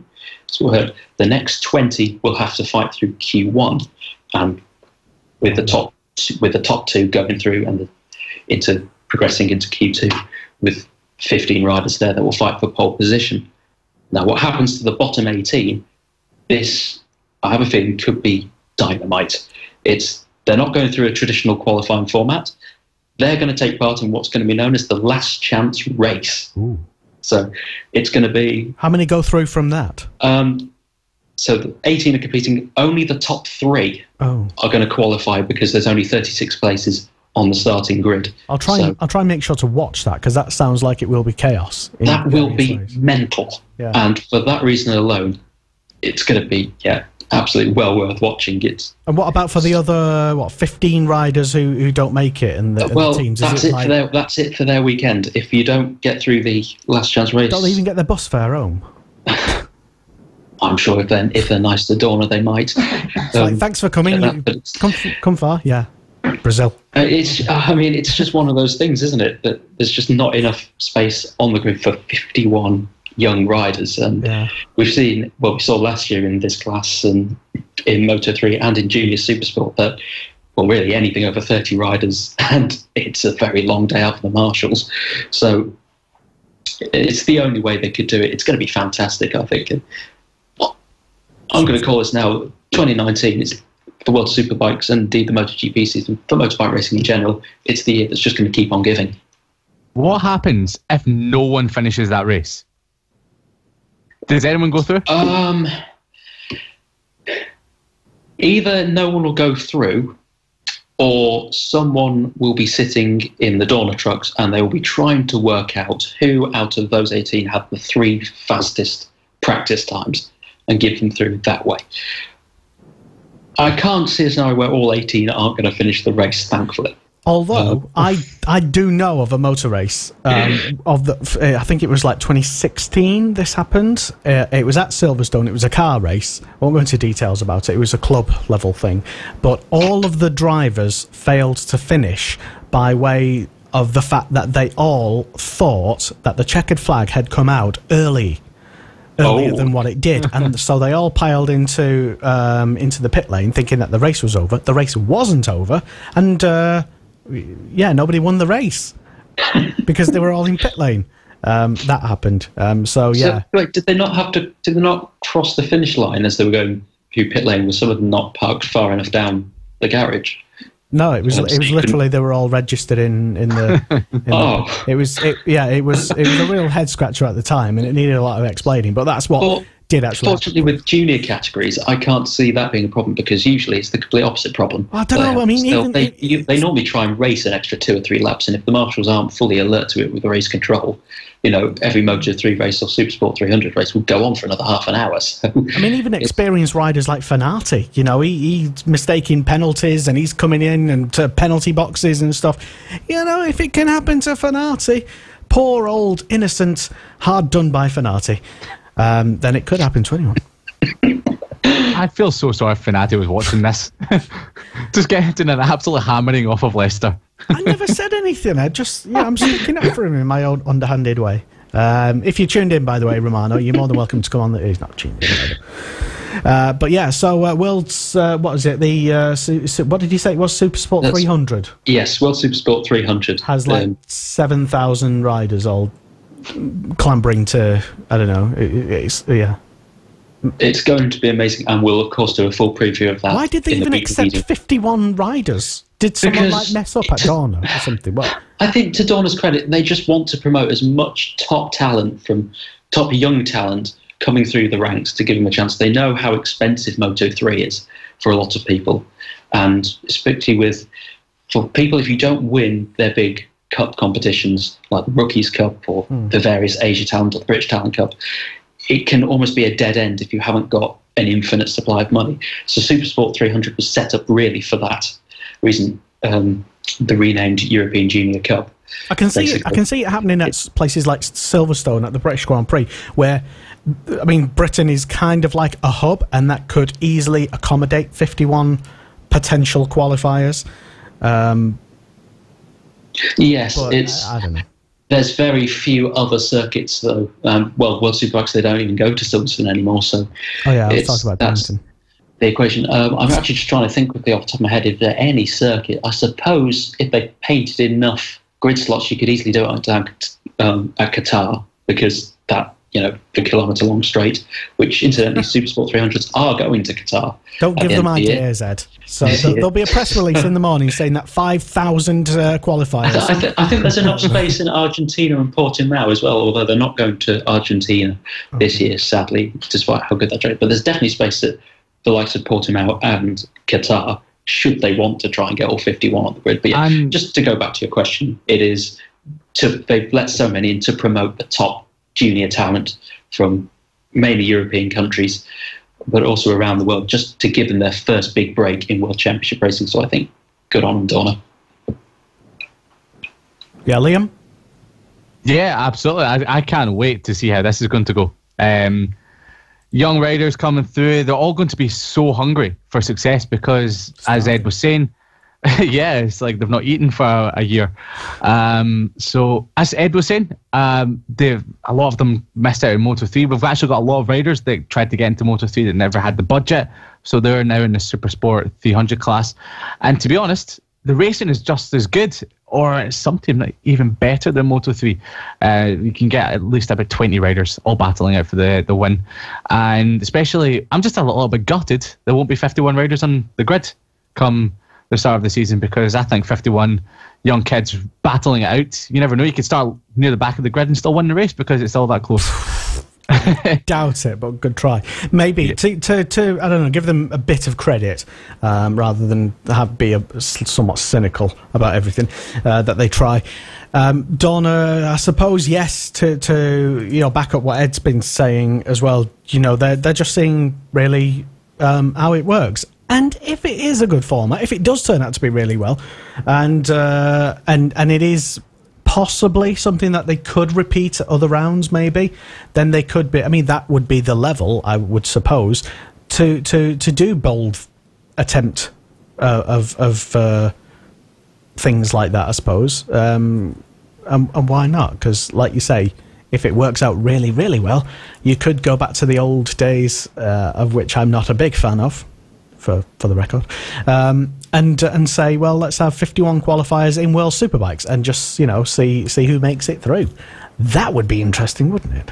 Well, I think it's a good thing, because not only is it nurturing young talent, it's also nurturing young teams as well, because as we've seen in the World Superbikes and Grand Prix paddocks, is the teams that are in the lower categories, like, for example, Tenkate were in Supersports for years, and they moved up to World Superbikes and won a championship with James Toseland. So it's also getting the mechanics, getting the team members all in there, expanding the project, and if you're a really successful team at the lower categories, you can build up. And then I think since World Superbikes is such a small grid at the moment, with not a lot of teams, it's also going to try and promote that from building up again and getting lots of teams interested in World Superbikes. So next few years, we could see some of the teams in the Supersport 300s that have done well move up to Supersport and then into World Superbikes. That's just my thought on it as well, because World Superbikes for teams is kind of struggling, or was. No comment. You said that, so address all your...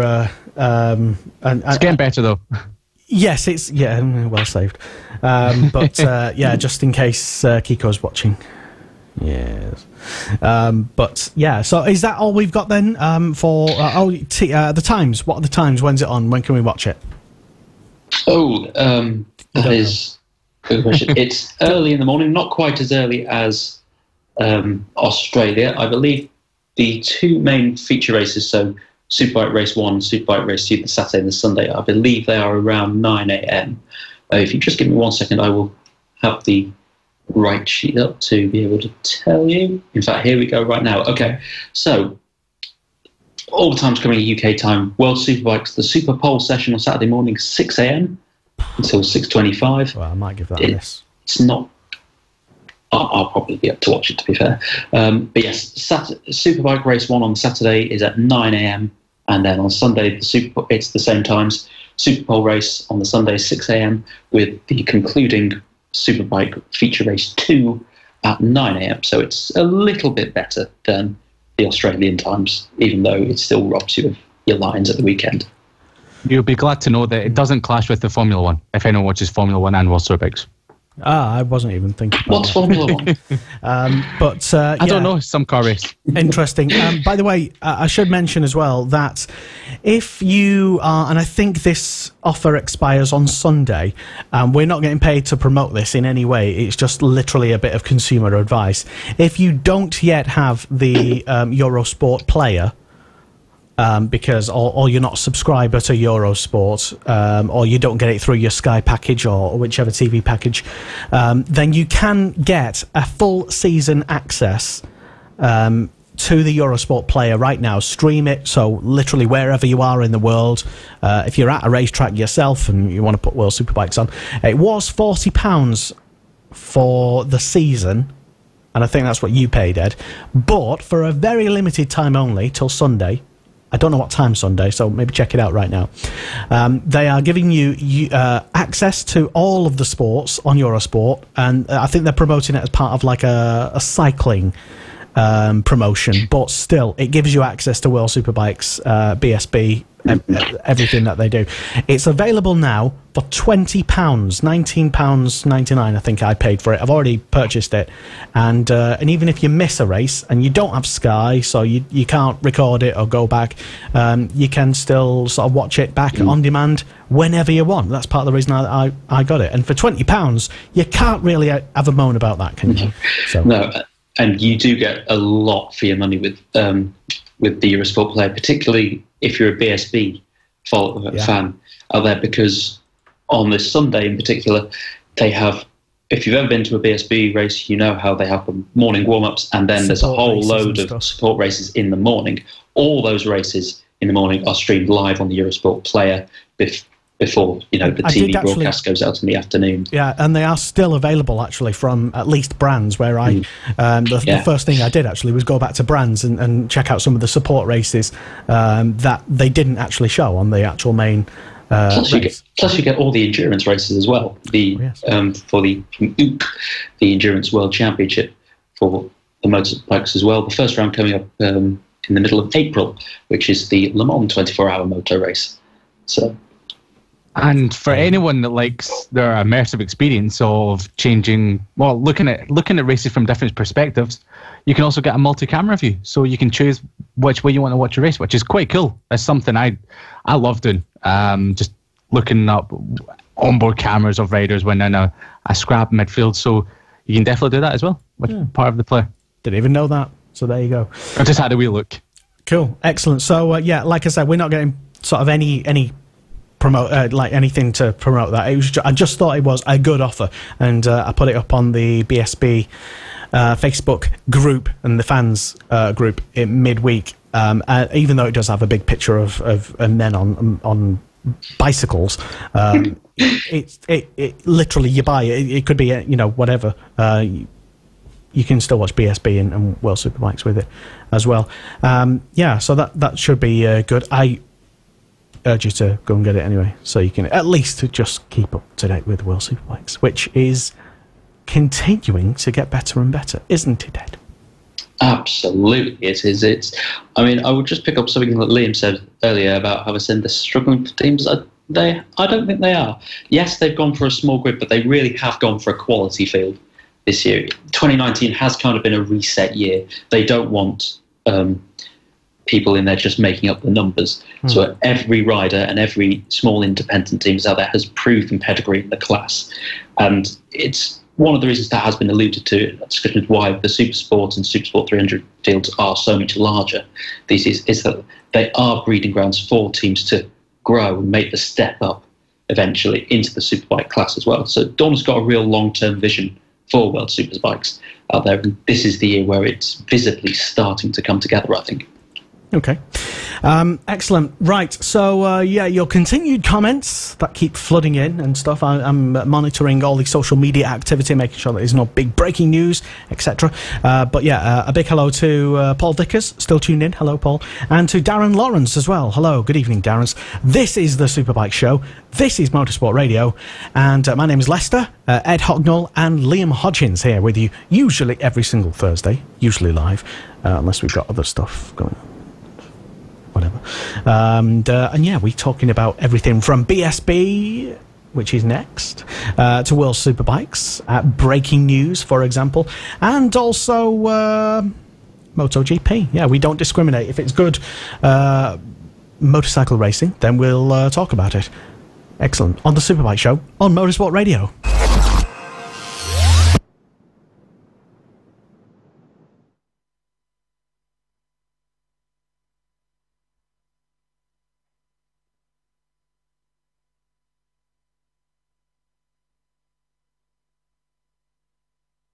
Superbike Show on Motorsport Radio. Hi, I'm Ryan Vickers. Hi, I'm Ben Curry. Hi, I'm Jonathan Ray from the Kawasaki Racing Team, and you're listening to Motorsport Radio. Excellent. Yes, perfect. Everything's good here. Everything's perfect. It is the Superbike Show. It is Motorsport Radio. Hello. Good evening. My name's Lester. And we're still joined by Ed Hognall and Liam Hodgins, as we was just seconds ago. And now on to BSB, and they've already started testing, pre-season testing, and they're over there in that Spain. They're testing. Yes, they're over there at the Circuito de Monte Blanco, if you haven't heard of that. It's one of the testing grounds for BSB, and there's been a lot of great times being set already. Scott Redding and Xavi Forés topped day one, but on day number two, it was Jason O'Halloran making his debut on the McCams Yamaha. And he was the fastest on day two, ahead of Glenn Irwin and Ducati's Scott Redding. Also a couple of tenths back was Jason O'Halloran's teammate, Taryn McKenzie. So both Yamahas are looking really good. Great quote from Jason O'Halloran as the day ended. He just said, every time I went out onto track, I got faster, and there's even more to come. So he's looking really good. A little bit more confident than he had been on the Honda the last few years. I think he's just absolutely gelling with that bike at the moment, loving it to bits. It's a bit more rideable than the Honda was, and it shows how good Jason O'Halloran's talent is as well. We've got Javi Simeon over there supporting Javi Forres as mate. He's been given a few tips about the circuit because he's ridden around it before. If you hadn't seen it today, we have CCTV images of Danny Buchan coming off his bike. Horrifying speeds, terrifying. Something mechanical happened to the bike. I believe it might have been a brake failure or something else. And he went off at turn 1. He was okay. He just rolled into the gravel trap. Yeah, but his bike wasn't that careered off, upright and speared right into the barrier. So the bike was a little bit worse for wear. But thankfully, Danny Buchan looks absolutely fine. So hopefully, whatever it is, they can figure it out and get that bike repaired pretty quickly. So testing's well on its way. Ducatis, Scott Redding and Josh Brooks are looking absolutely incredible on the V4 Panigale, which is the first time they've ridden it. And every time you see Scott Redding on social media, he's just got a beaming smile from cheek to cheek. And I just think he's absolutely loving the challenge of the BSB and riding that V4 Panigale Ducati. And other news, we're going to go to Supersport. And great news for any Rory Skinner fans or any fans of the British Talent Cup, nurturing young talent coming through the field. We have Rory Skinner eventually getting a seat, and he has been provided a Kawasaki ZX6R by none other than Chris Walker. So it's been sort of a 11th hour sort of saving mission for Chris Walker to get Rory Skinner in the grid. Rory Skinner, if you might remember last year, won the British Talent Cup, and he was doing a few wildcards in the British Superstock 600 last year and was very fast. Was he due to be a wildcard in the British Grand Prix as well? Not in the Grand Prix, but was he... I can't remember. Moto3, I think it was. Moto3. Yeah. Yes, I think that was... I remember... Am I getting that right? I think, no, you're getting it right. I think Answers on a postcard if you tuned in. Yeah. That's news I heard about, but I'm not too sure if it's been confirmed. I'm probably wrong about that. I've not kept up to date on that side of Rory Skinner's news. Okay. But it's great because obviously people are worried about the British Talent Cup. Is it really great for nurturing young talent coming through? Because no one, the rider that won it last year was left without a ride. And Strudwick was announced last week is running in the Supersport Class as well, but in a GP2, which is great for him. But once again, no one's coming through going into the GP paddock or going into the world stage at the moment. It's not. I don't think it was ever designed. I mean, the British Talent Cup to sort of make or break anyone's career instantly. You know, it's not like it. I mean, you know, even X Factor. You know, if you win that, it doesn't mean that you're somebody all of a sudden. It doesn't mean that you're set for life, and then suddenly have a good career afterwards. Sorry to mention X Factor. But usually, when you come second in the X Factor, that's when you have the better career. But it gives young riders a bit more of a platform to showcase what they can do, and I think it's definitely done that. Yeah, absolutely. It's definitely giving people like Thomas Strudwick a name. He's definitely on the world market now. Rory Skinner has obviously done the CEV Championship, the Red Bull Rookies over the years, the British Talent Cup. I think some people just thought, oh, right, great, that's a British Talent Cup. It's a bit like the Asia Talent Cup where if you do really well in that, but better, yeah. It's all the Brits. We like supporting the Brits, but they thought that if they do well in that, there'll be a chance for you to go into either the CEV Championship or the Moto3 Championship. So I think some people were disappointed that didn't really happen for Rory Skinner and Thomas Strudwick and others. So I think that's where it kind of came from. But it's great that Rory's got a ride, Thomas has got a ride, and we can definitely see them progress as the year goes on in 2019 and hopefully have something more prosperous in the future. Paul Bird has come out fighting, talking about, not literally, just with these words. Thank goodness he's not coming out fighting because we'd all be in trouble then. But he not much. There was a launch of his bike, the V4 Panigale, and it looks absolutely stunning. And it does, the BYs are nice. The BYs are the colours, as it does every year. It's one of the best looking bikes or colour schemes on the grid. And he was just saying that he had a pretty disastrous 2018. I mean, you finished third in the championship. For most people, that'd be absolutely brilliant. You'd be doing backflips with a result like that. But then again, Paul Byrne Motorsport have won 6 British Superbike championships, and he was just saying that after finishing third last year, which was pretty disastrous year for us, we have made big changes because we need to bounce back and dominate championship this year. So not only they look at when that's your level, when that's your bar that you're aiming for, anything less than domination, which they've kind of got used to over the past few years. You know, ever since Steve Hislop winning in 2002, then Shaky Byrne, for example, then obviously the success they've had with Shaky Byrne over the last few years as well, on Kawasaki's and Ducatis. They're used to dominating the championship, not just winning it, but completely going out and pounding the rest of the opposition to the ground. So that's what they're looking to this year. And to be honest, with Josh Brooks, the 2015 champion, and obviously 4-time Grand Prix winner Scott Redding, then they've got an amazing opportunity, especially when you look at the V4 Panigale and how well that's doing in World Superbikes. I know it's obviously going to be a little bit different with all the electronic aids taken off it and British Superbikes, but once again, that is one heck of a great bike, and they've got 2 incredible riders riding it. So it's going to be interesting to see how much they can dominate, if they do dominate the British Superbike Championship in 2019. Yeah, Scott, I noticed I follow him on Instagram for some reason, journalistic reasons, and amongst his usual ramblings, he did post up on there, I think it might have been Tuesday, I can't remember, but he posted a picture of like an artistic sort of angled shot of the bike and stuff, and saying it was basically bike porn, or words to that effect. But yeah, it's in fairness to Ducati, he's pretty right with that assessment. They are stunning machines. Yeah. Do you disagree if you're tuned in live, and why? Why do you disagree with that? Let us know at M Sport Radio, Motorsport Radio on the Facebooks, and yes, Anthony Davis has been on. Hello, Anthony. Saying, of course, Max Cook is taken to the CEV Junior Talent team after doing well at the British Talent Cup, and also the Red Bull, not Red Bull Rookies, Red Bull thing. I'm forgetting words. Red Bull Rookies? Is that what we go for? Maybe. No. I forgot what it was in. Damn it. It races with.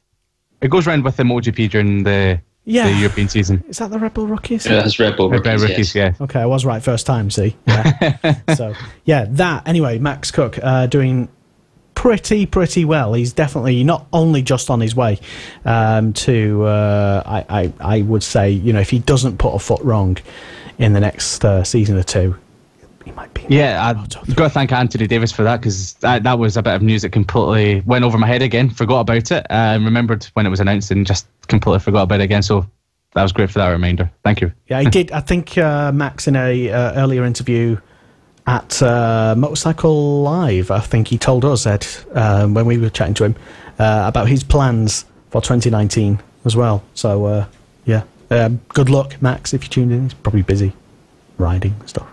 But yeah, Max Cook, another person who I follow on Instagram, I think, with regular updates, making me jealous about all the racetracks and circuits and stuff that he goes to.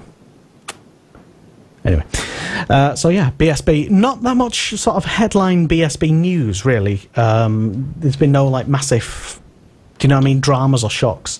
Yeah, we're just basically waiting for the season to start. That's when it's all going to kick off. And just remember, it's going to be on the 19th of April at Silverstone. Exactly, yeah. And this time last year, I think everybody was complaining about the Silverstone round, the forthcoming Silverstone round. It was later in the year this time last year, but everyone was, I think, complaining about the. Oh no, it was after the. When did they change it to the national? Was it after the? It was after the MotoGP. Yeah. Okay. I'm getting my timeline. So it was end of August. Yeah. But this time last year, we were all trying to fend off the hypothermia at Donington Park when the round got hit by snow. Yes. At the and there was the media day as well, which I was at, which was, I think, equally as cold. But yeah, the first round at Donington last year was. It was a little chilly. Yeah, and didn't they have to cancel or move a couple of races? Yeah, quite a lot of the British Talent Cup, I think, because race the 2 bikes got suspended. A lot of Sunday races did get abandoned. Basically, it was basically the circuit had to get the BSB rounds in, and also only along with Supersport, and then any bikes which were big enough, basically, to get any grip on that. So the Superstock 1000s and the Ducati Tri-Options Cup, they were the only ones to run, I think, on the Sunday. So it was fairness to Stuart Higgs and his team. They did a great job rescuing that round, to be fair to them, because it was certainly Saturday night. Most people were, whether at home or they're at the circuit, thinking, yeah, we're not going racing on Sunday. You could see the snow falling. It was prepared to get worse. It was incredible in so many ways. But yeah, full marks to BSB and the showrunners out there for giving us the first round on the Sunday. So, and I think hopefully we'll not have any snow this year, though. Well, even if we do, I think they'll cope with it pretty well. And I think they've got to a level now, MSVR, the BSB organisers, that it's so well organised, that championship, that any slight little minor thing that could happen anywhere in any championship gets sort of blown out of proportion, as though it was like, a huge mistake at Formula 1 level, for example. And it just goes to show that the level of professionalism and organisation that we expect automatically from BSB nowadays, that just small little things that could derail or could be a talking point, a negative, potentially, do you know what I mean? That we expect a consistent high level every time now. And they always find a way of getting the action on the track. So, I mean, we just have to go back to, the fallout from the British Grand Prix last year, where, MotoGP Dorna, there was a lot of speculation that, the British Grand Prix, well, that was it for Silverstone. It was in real danger. There was. It was, I mean, the media as well were coming out with everything against the circuit, be it MSVR, which was okay. So the problem area was Stowe Corner and the right turn into Abbey. Okay, we'll use the national circuit then for this year, and it turned into a booming success. So, they always seem to have a plan B or a plan C or a plan D. They always have a plan to get the racing going again. So yeah, there you top go. Marks to them. Yeah, excellent. And again, we're not paid to praise MSV.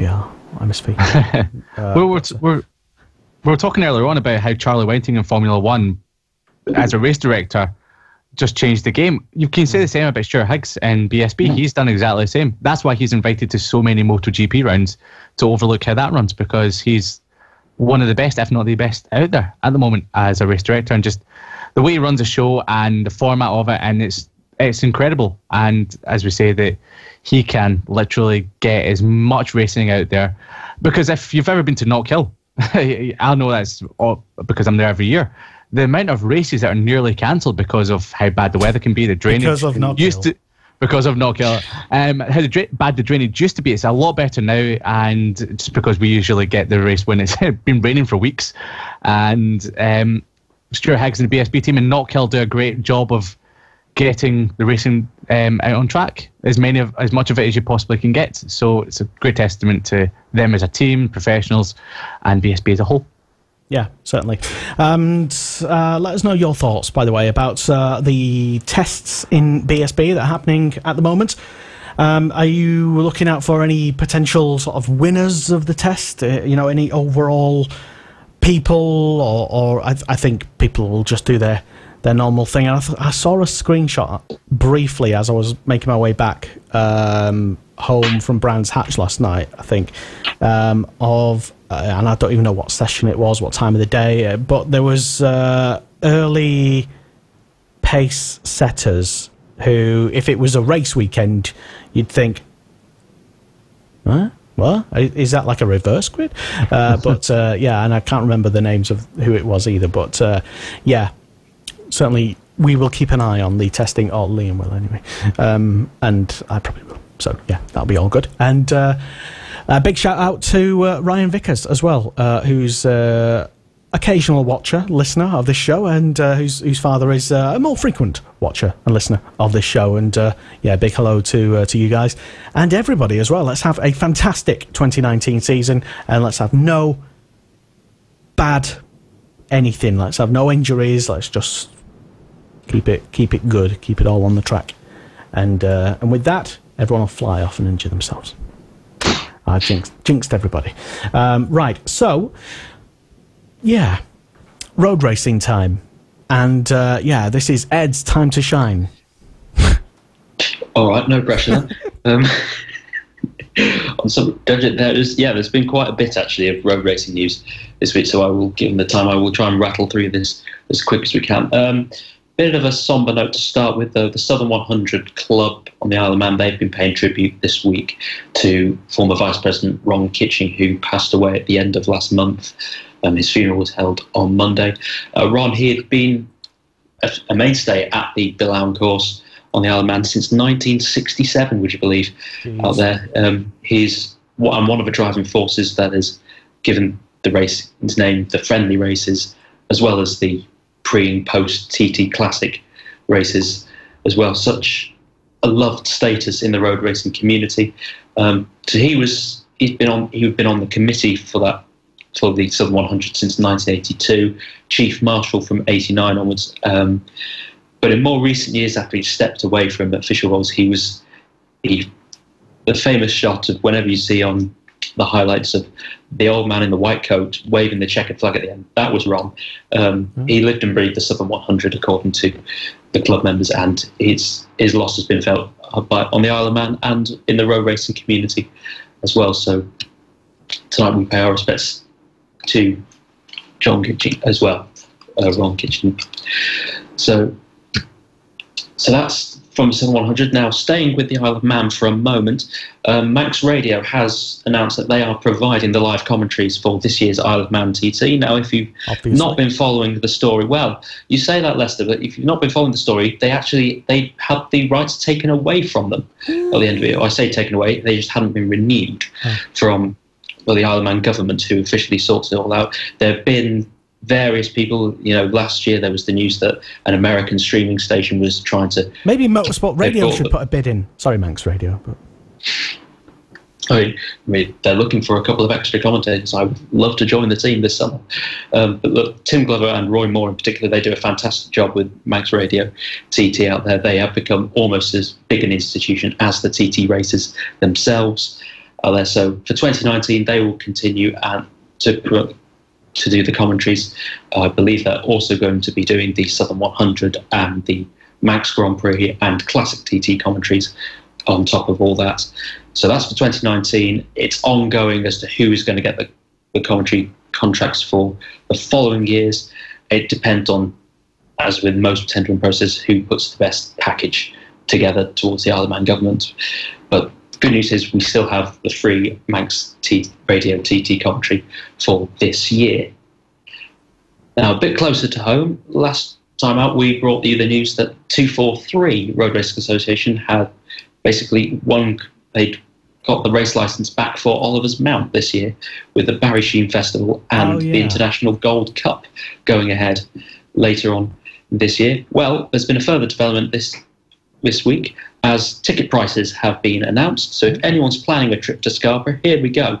Saturday's race day will cost you, if you're on the gate, we'll start with the on the gate prices, 20 quid for Saturday's races. Sunday it's 25 because there's more racing on that day. If you want to go for both days, the full weekend ticket will cost you £40 out there. Now camping, if you turn up Saturday or Sunday and you want to camp the night, that's 10 quid per night that you pay. Alternatively, if you buy the weekend ticket, you get the camping absolutely free. So that's not bad.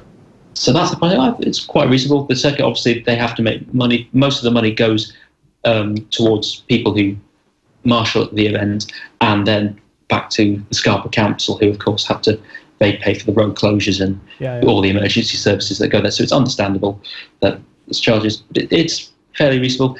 Those are the prices. Tickets are going on sale in the very near future, so keep your eye on that. The official website is still yet to launch, but when it does, we'll bring it straight to you. And it should be within the next month. And just remind us of the dates as well.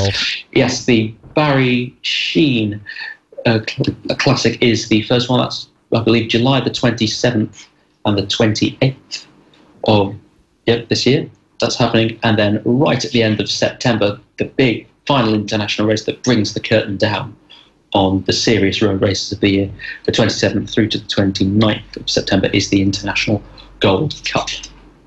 Very good. Excellent. So, not too bad, I suppose. Free camping and maybe a couple of days for just 40 quid. I'm right now at the moment, Ed, I'm compiling a let's say like a provisional list of events that we're going to. Well, events and how much they cost just to attend, get to, and enter and camp at, for example, because it's something that ourselves we did last year at the end of the British Grand Prix fallout, and we actually discovered that most people who replied to us, most people spent probably about 5 times more in extra stuff rather than just the ticket prices. So when you say, the cost of going to watch a race is like, it's 40 quid for the weekend. Oh, that's not too bad. Oh, it's 20 quid on the Saturday or whatever.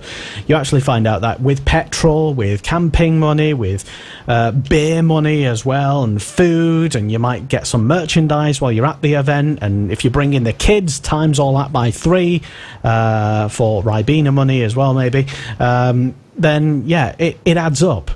Just going to any motorsport event, and that's when people ask about or talk about ticket prices, for example, they don't often take everything like that into account. So I'm just keeping a little eye on everything. That's all.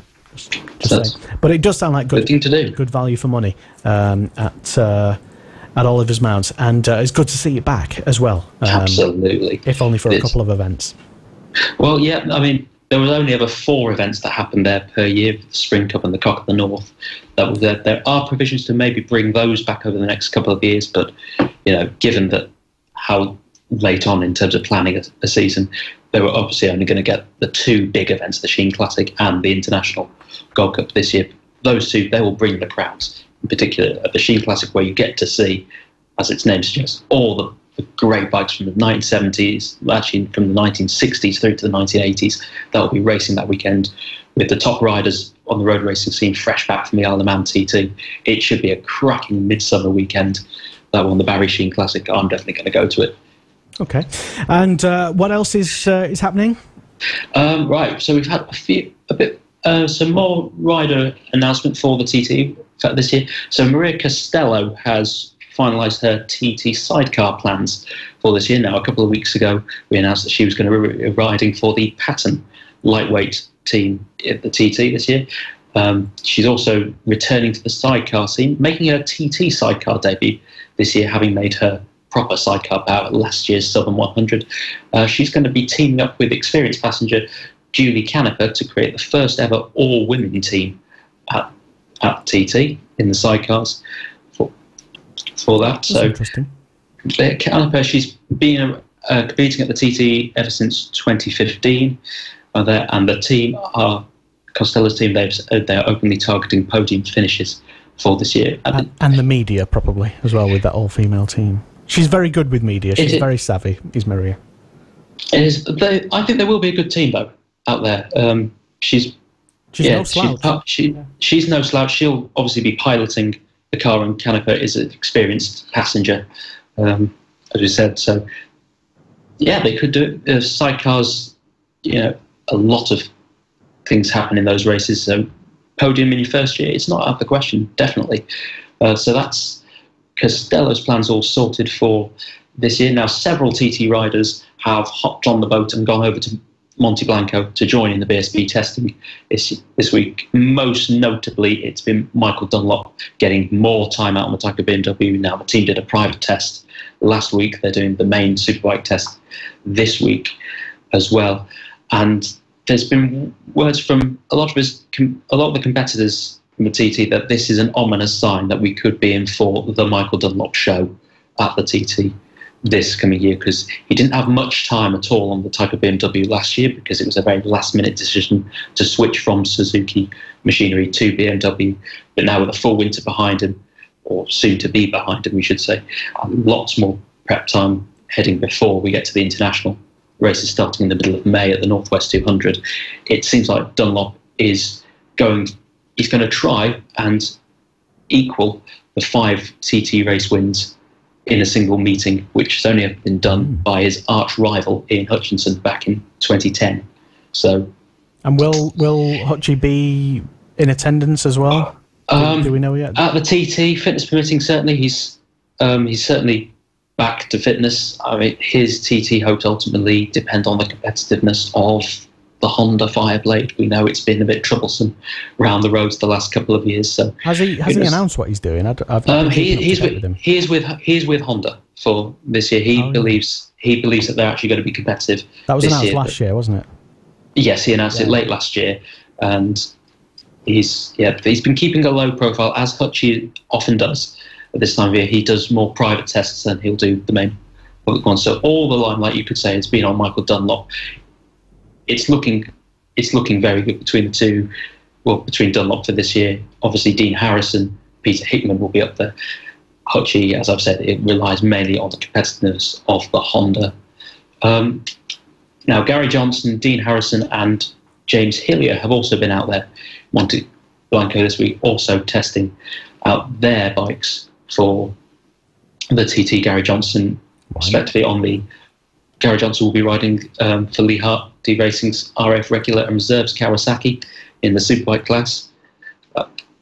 And James Hillier will be on the Quattro Plank Kawasaki. And both riders, they seem pretty confident after the first couple of days testing. They've seemed pretty satisfied with how things are going. Their general base setups, they know it doesn't really matter too much what they're like on the short circuits, so long as they're ready for the TT. All these riders have simply that 2 weeks, the last week in May, the first week in June, as their priority. Dean Harrison has once again committed to doing another full season of BSB this year. He made his full-time British Superbike debut last season, and he's cited the intensity of short circuit racing, particularly in the British Championship, as being hugely beneficial and one of the main reasons for his road racing performances last year. And so he's figured, well, it worked for me, so I'm going to keep doing it for this year. And there might be an expectation to see him finish a bit higher up the grid as well, with a bit more support from Kawasaki as well on his Silicon engineering team. So signs are looking good for all the TT big hitters. Now, normally, you'd finally, with Lee Johnston, he's, of course, moved away from the factory Honda team over the winter and has gone back to being an independent rider. Normally, you hear the tagline or the line from riders that the factory ride is the ultimate goal, to get all the support. Lee Johnston, he came out this week speaking to, I believe, Stephen Watson from BBC Northern Iron Bikes. He's saying actually how much more relieved and happy he is to be back in the independent fold. It's one of the key quotes that stood out for me in that interview was, nobody in the team is here for the money. They're all here because they want to win races and help me out. There's no corporate pressure to succeed. We just have the pressure on ourselves to get the bike right. I'll do my bit. I'll do my bit on the road. What will be whatever sponsors we have. Ashcott Racing is his team for this year. So long as we make it through the races, that's all they ask of us. We know we've got the potential to get podiums and wins. So it's quietly confident. He did seem quite stressed at the TT last year on the Honda and at the Northwest 200. With Honda Racing in particular, there is a lot of corporate pressure. I would imagine, because they are HRC supported, and they traditionally have been. So there is a lot of head office pressure that comes their way. And Lee Johnston, quietly spoken Northern Irishman, but now based up in the East Riding of Yorkshire from day to day. He seems far more suited to the independent way of you'd almost say, take the politics out of racing, get back to pure racing, as it were. So we could see a rejuvenated Lee Johnston this year at the TT, which would be brilliant because, frankly, you've got then any of 10 riders you could pull out of a hat to win races definitely. So potentially, it could be the greatest TT we have seen in, well, certainly in my lifetime. So that goes all the way back to 1991. No so pressure. In a long time. Yeah, excellent. All right. We'll keep across with all of the breaking news coming out of the road racing. Any bits of other news that come into us will be put up on our website by Mr. Ed Hocknell and our bike team that we've got at motorsport.radio. Check it out. It's pretty good. Check it out. Not bad.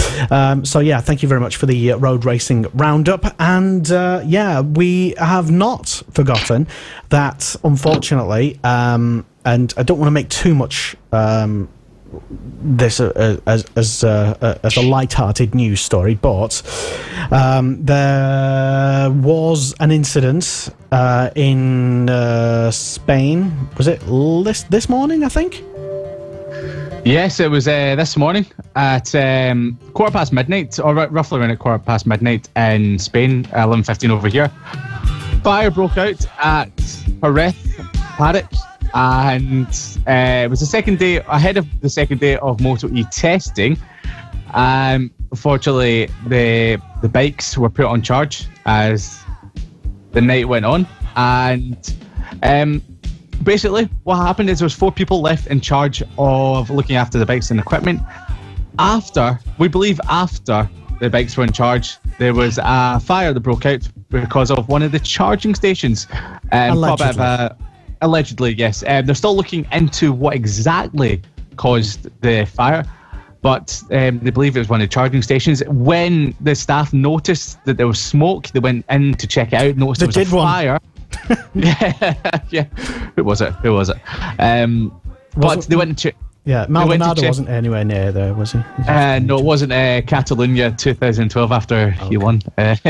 So yeah, he didn't crash it. But what actually happened is they couldn't extinguish the fire in time before it lit up the full tent. So it was unfortunately inside a tent, and all 18 of the MotoE bikes were completely damaged, just a complete write-off. They were all fire damaged, and along with riders' equipment, mechanics' equipment, laptops, all stuff of like Dorna's, that. So, yeah, the like signage for the championship and stuff, and it was all pretty much all destroyed. Dorna saying in a statement, but they have said that the championship is not dead and buried. It's not completely burnt down. There will be some races with a revised calendar in the coming whenever it's probably too early, understandably. So they're saying that the calendar will be announced very shortly, so they're definitely going to miss Jerez, which was set for the 5th of May in 6 weeks' time. It might get pushed back to Le Mans, or it might completely miss Le Mans as well. We're not too sure. So luckily there was no one injured, so that's always great to hear. That it was just completely equipment that was completely written off, but no one was affected, or no one physically or anything like that was affected by the fire. Exactly, and it's always sad to see bikes being destroyed, or even bad things happening to bikes in any way, even being stolen as well, which is something that apparently was the case at the first Bemsley round at Brands Hatch at the weekend. There was news breaking, and UK Club Sport website and magazine did a fantastic job of reporting this, which I think broke over the Friday night, I think.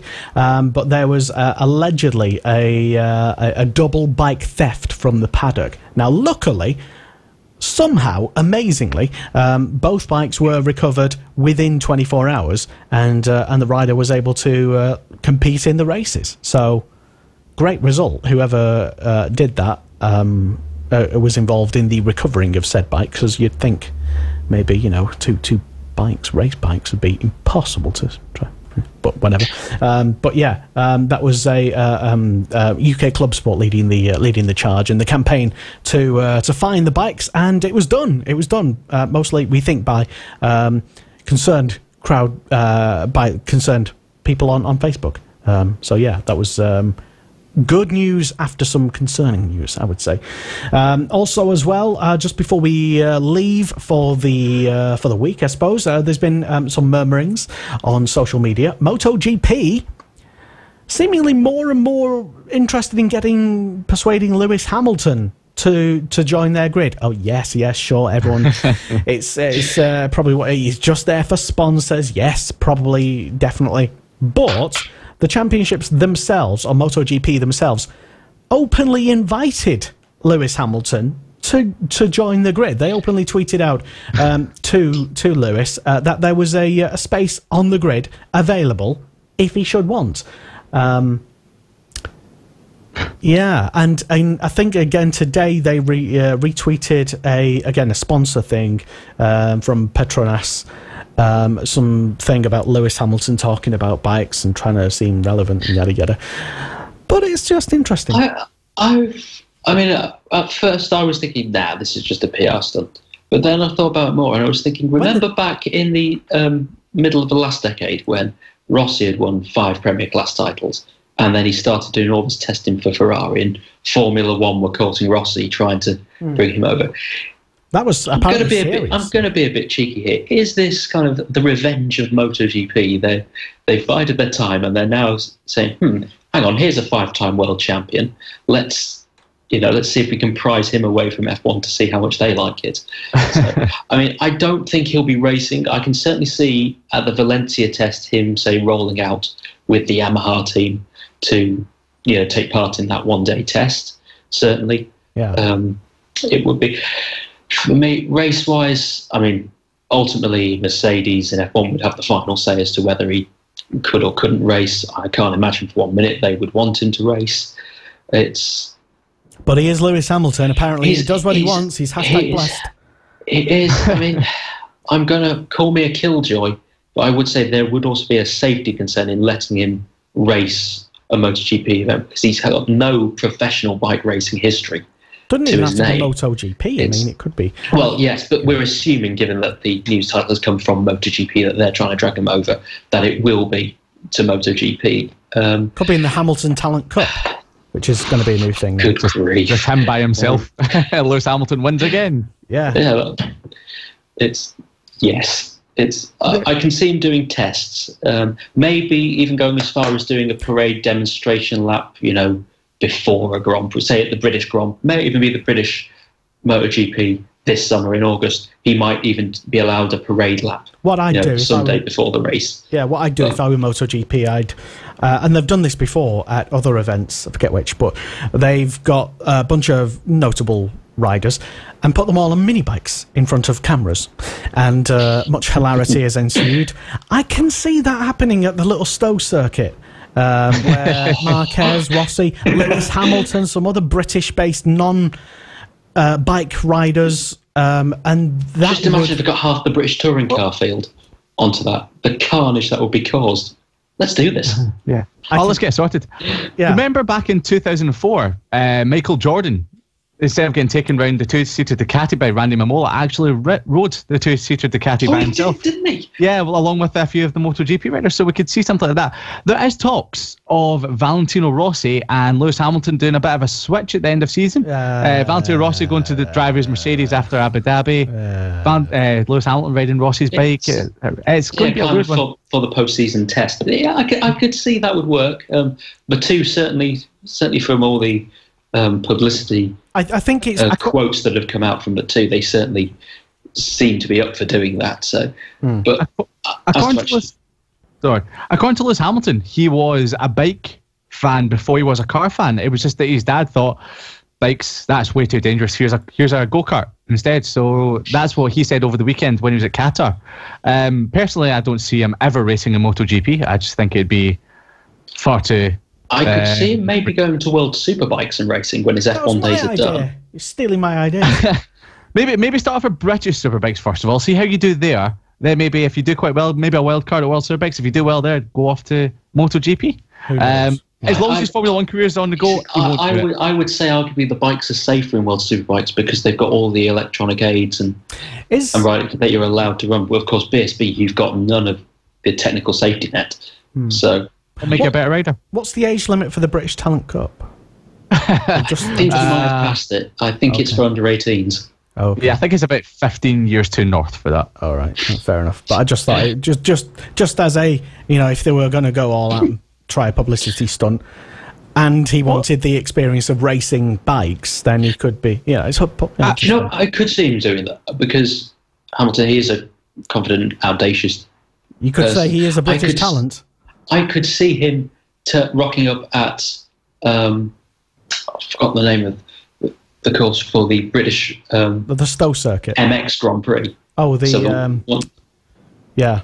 Down south, I've forgotten what its name is, but that's the sort of thing I could see him just taking a liking to motocross bikes with the jumps, with the sliding around, the more wild, extreme side of riding in a way. That I could certainly see him turning up and wildcarding in an MX race. He might do what Michael Schumacher done, race in one of the small championships, because Michael Schumacher, before he came back to Formula 1, done the German Superbike Championship, which actually messed up his neck so he can race for Ferrari in 2009. Right. Yes. Yeah, so he might do something like that, but he might race under a different name. You know what these celebrities like to do? They race under a different name. So Lewis Hamilton could be called Joe Smith, for example, just as random racing. Lewis Hamilton will never... Yeah, Lewis will always race as Lewis Hamilton because he's his own brand. Exactly. But then again, could you imagine him doing really badly and crash out and going, well, Lewis Hamilton, you just get... Oh, then again, bad publicity is... Oh, negative publicity is never bad publicity. If he just want to do it for fun... Yeah, it was... I could see him going to bike racing, but after his F1 days are done. Mm-hmm. So... Well, I was quite critical of him racing or riding the Yamaha with Alex Lowes and Michael Vandermark at the end of last year. But apparently, I've looked a bit more into it. It was his own bike. He went in and bought it himself, and he does have his own. Apparently done very well. Was a few seconds off the pace. Yeah, he was on the R1M, and Lowes and Vandermark were on their World Superbike R1s. Mm-hmm. So, I mean, call me cruel, but I found one of the stories from that. The funniest thing was how he crashed on his outlap.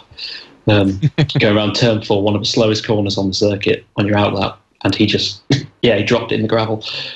I'm sure he did pick up that. I think he did about 50 laps over the course of a day, and so obviously it was his only crash. To be fair to him, it was just very embarrassing that it was on his outlap. So it's at least crash at Ducados when you're on your fastest lap of the day, kind of make it look cool, type thing. But yeah, I mean he does ride a lot. My bike's usually his MV Agusta Brutale that he often rocks up at the Monaco Grand Prix on. So he obviously does love bike racing. And yes, I can see him jumping across to race bikes afterwards. Whether it's in MotoGP racing, I can't see that because MotoGP, I mean, he'll be let's be honest, he's got another 2 years to run on his F1 deal, is it? Something like that, maybe even... this year and next year.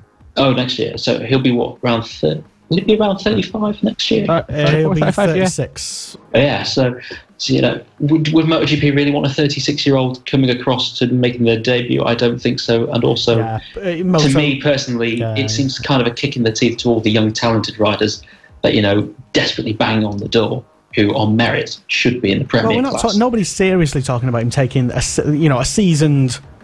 A full season ride off a young talented rider, but as a one-off wild card, why the hell not?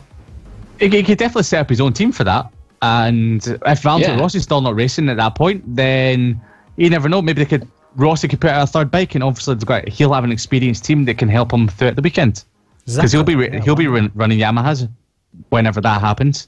Yeah, and I think though he would have to do a test first, though, wouldn't he? Because and then maybe wildcard at a British Grand Prix, for example. But you'd want him tested first so that you knew he wouldn't be at the back, because no matter Lewis Hamilton, doesn't matter how many World Championships he's won, nobody would want to see him cruising around 7 or 8 plus seconds off the back field if he just isn't fast enough. So I could see him doing say the Valencia postseason test this year and maybe joining MotoGP at Malaysia.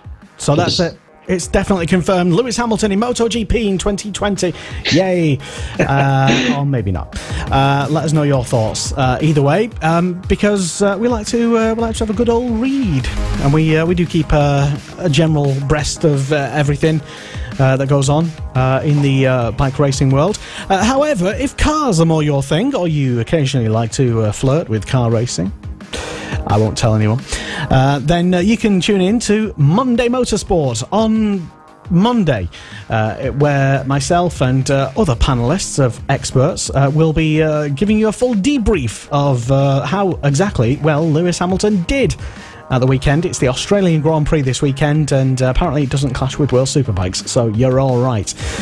So that's just about it for the Superbike show for this week, and we will be back next week, providing that we haven't burnt the show down, and then all our jingles haven't burnt. Anyway, but thank you very much for tuning in, and yeah, good night.